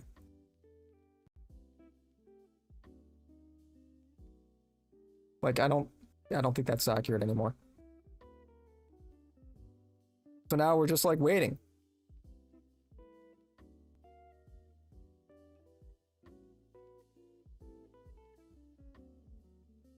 The ceasefire is so ill-defined, not even the AI can make sense of it. Well, the AI might not be up to date. That's just it. So, what am I... I feel like, okay, I guess that's the news for today. I guess that's it. I guess we'll wait till the meeting tomorrow morning with Hegseth and Raisin Canes. Because...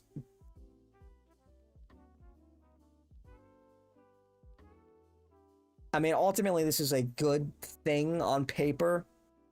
On paper, at face value. We want this war to end. We want America to leave the fuck off from the Middle East. That's in our interests. But obviously, I'm not optimistic. No, people getting red pilled on this.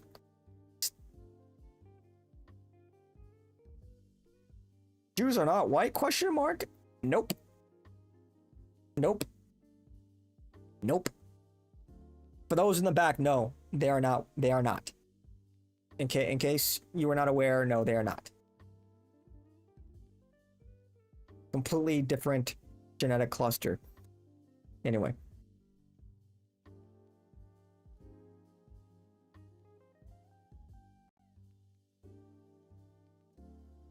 Richard once did a debate with Sargon. At some point, you could see a black woman covering herself with a towel to grab something from his closet.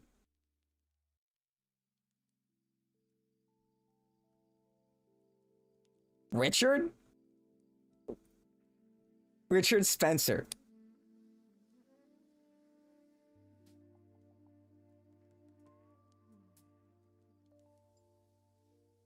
Richard Spencer.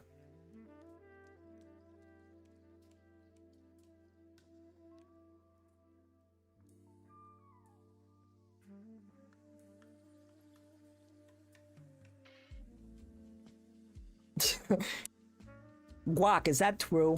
Guac, is this true? Was that Vosh? Didn't Vosh have that moment where some, like, enormous torta came into frame? But that guy's like a leftist retard.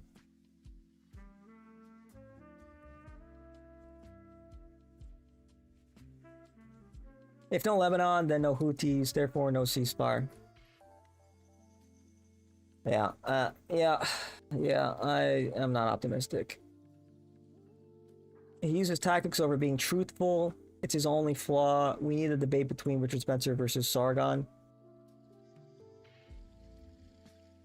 Why Sargon? Sargon hasn't been relevant in a while.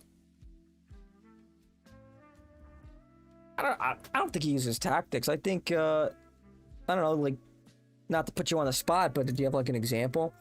I really like the collab he did with Nick, their yearly collab. You know, you can go back and watch it on Rumble. I thought it was interesting. It's always good conversation. It's on Rumble, you can find it. But that's a great combo. Hennessy Hegseth cracks you up. Sargon you. Yes, Richard Spencer. That's kind of keg. A little chocolate sin. We need real debates, blood sports with better rules than Piers Morgan. Maybe put special judges that are impartial to the matters like Dave Smith. Okay, well, Dave Smith isn't impartial. I don't know. I think but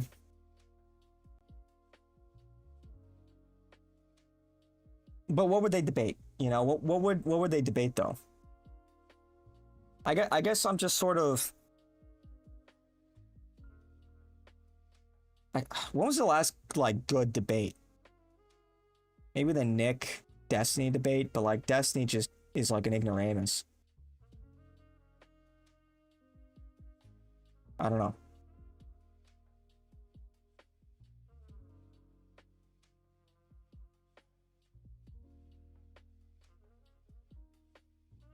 Those pieces of shit get ruled by people like me. They look up and see a face like mine looking down at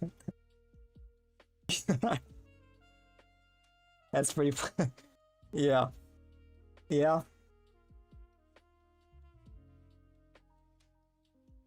More of a fan about him screaming about quadroons. Had to YouTube and type in a black woman in Richard Spencer's bedroom. Maybe I shouldn't do that on stream. Richard Spencer, have you been dipping into the chocolate sin?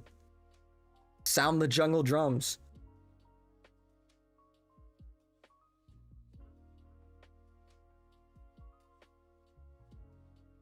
Go get a... yeah, keep it on the side. That's crazy work. Best recent debate was Dave Smith versus Adam from PBD. I mean, I guess. I mean, Adam is kind of a retard. But Dave doesn't really represent our position, you know? He's close, it's proximate, but not really our position. So, I guess it'd be fine as like a, you know, a bystander. But what races of women make the best side pieces? I don't know. Whichever one you could gaslight the easiest. I don't know. White women? Probably. Or like, I don't know, maybe East Asian. Like, Latinos will just, like, stab your main piece in the fucking throat, you know?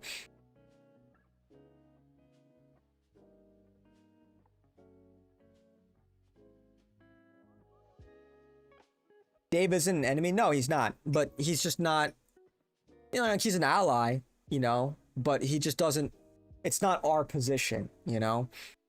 His criticisms of Israel are similar, but they're not necessarily ours. We have, like, sort of a broader... similar, but, like, different objective. And a lot of it is, well, you know, Dave Smith is Jewish, so he has a very different perspective than we do.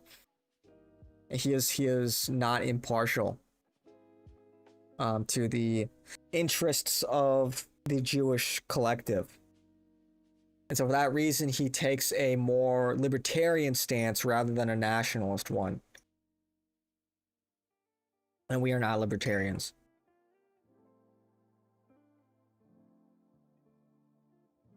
Nobody talks about a cheat side dish. The curry would give you away. The curry smell would give you away. You guys are racist. You guys are all racists. You know that? You're terrible, all of you. You're all terrible racists, you know? No. No side pieces. None of that. Don't do it. Be good. Lock in, everybody. Joe Rogan, maybe? Joe Rogan for what?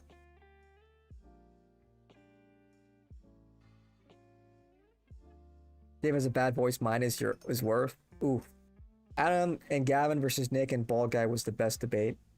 Hey, that's Vince James. Okay, put some respect on his name. Put some respect on him. Northeastern accent. Damn. I almost had a curry side dish. That's crazy. Vincent James had the killing blow in that debate. Every person should really watch that clip. Every one of these like pro-Israel Christians, specifically Catholics, should watch that clip. That's like an S tier clip. Really. Like, he couldn't... What was his name? Adam King just couldn't fucking help himself, but revealed the contempt that he has for Catholicism. More so than Islam. Like, that he just says the quiet part out loud. That Jews hate Catholicism way more than Islam, and it's not even close. So. Adam from PBD is pushing 50 hitting the club. Why you hating? Why you hating? Why you hating on a free man?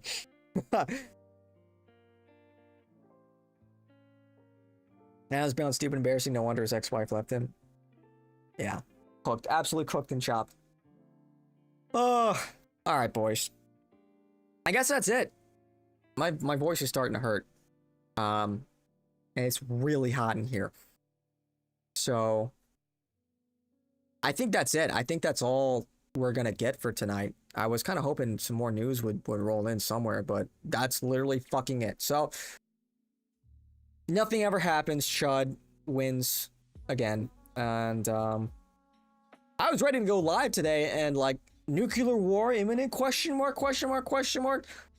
I was ready to like cover the strikes in real time. I thought we were gonna see some crazy shit. So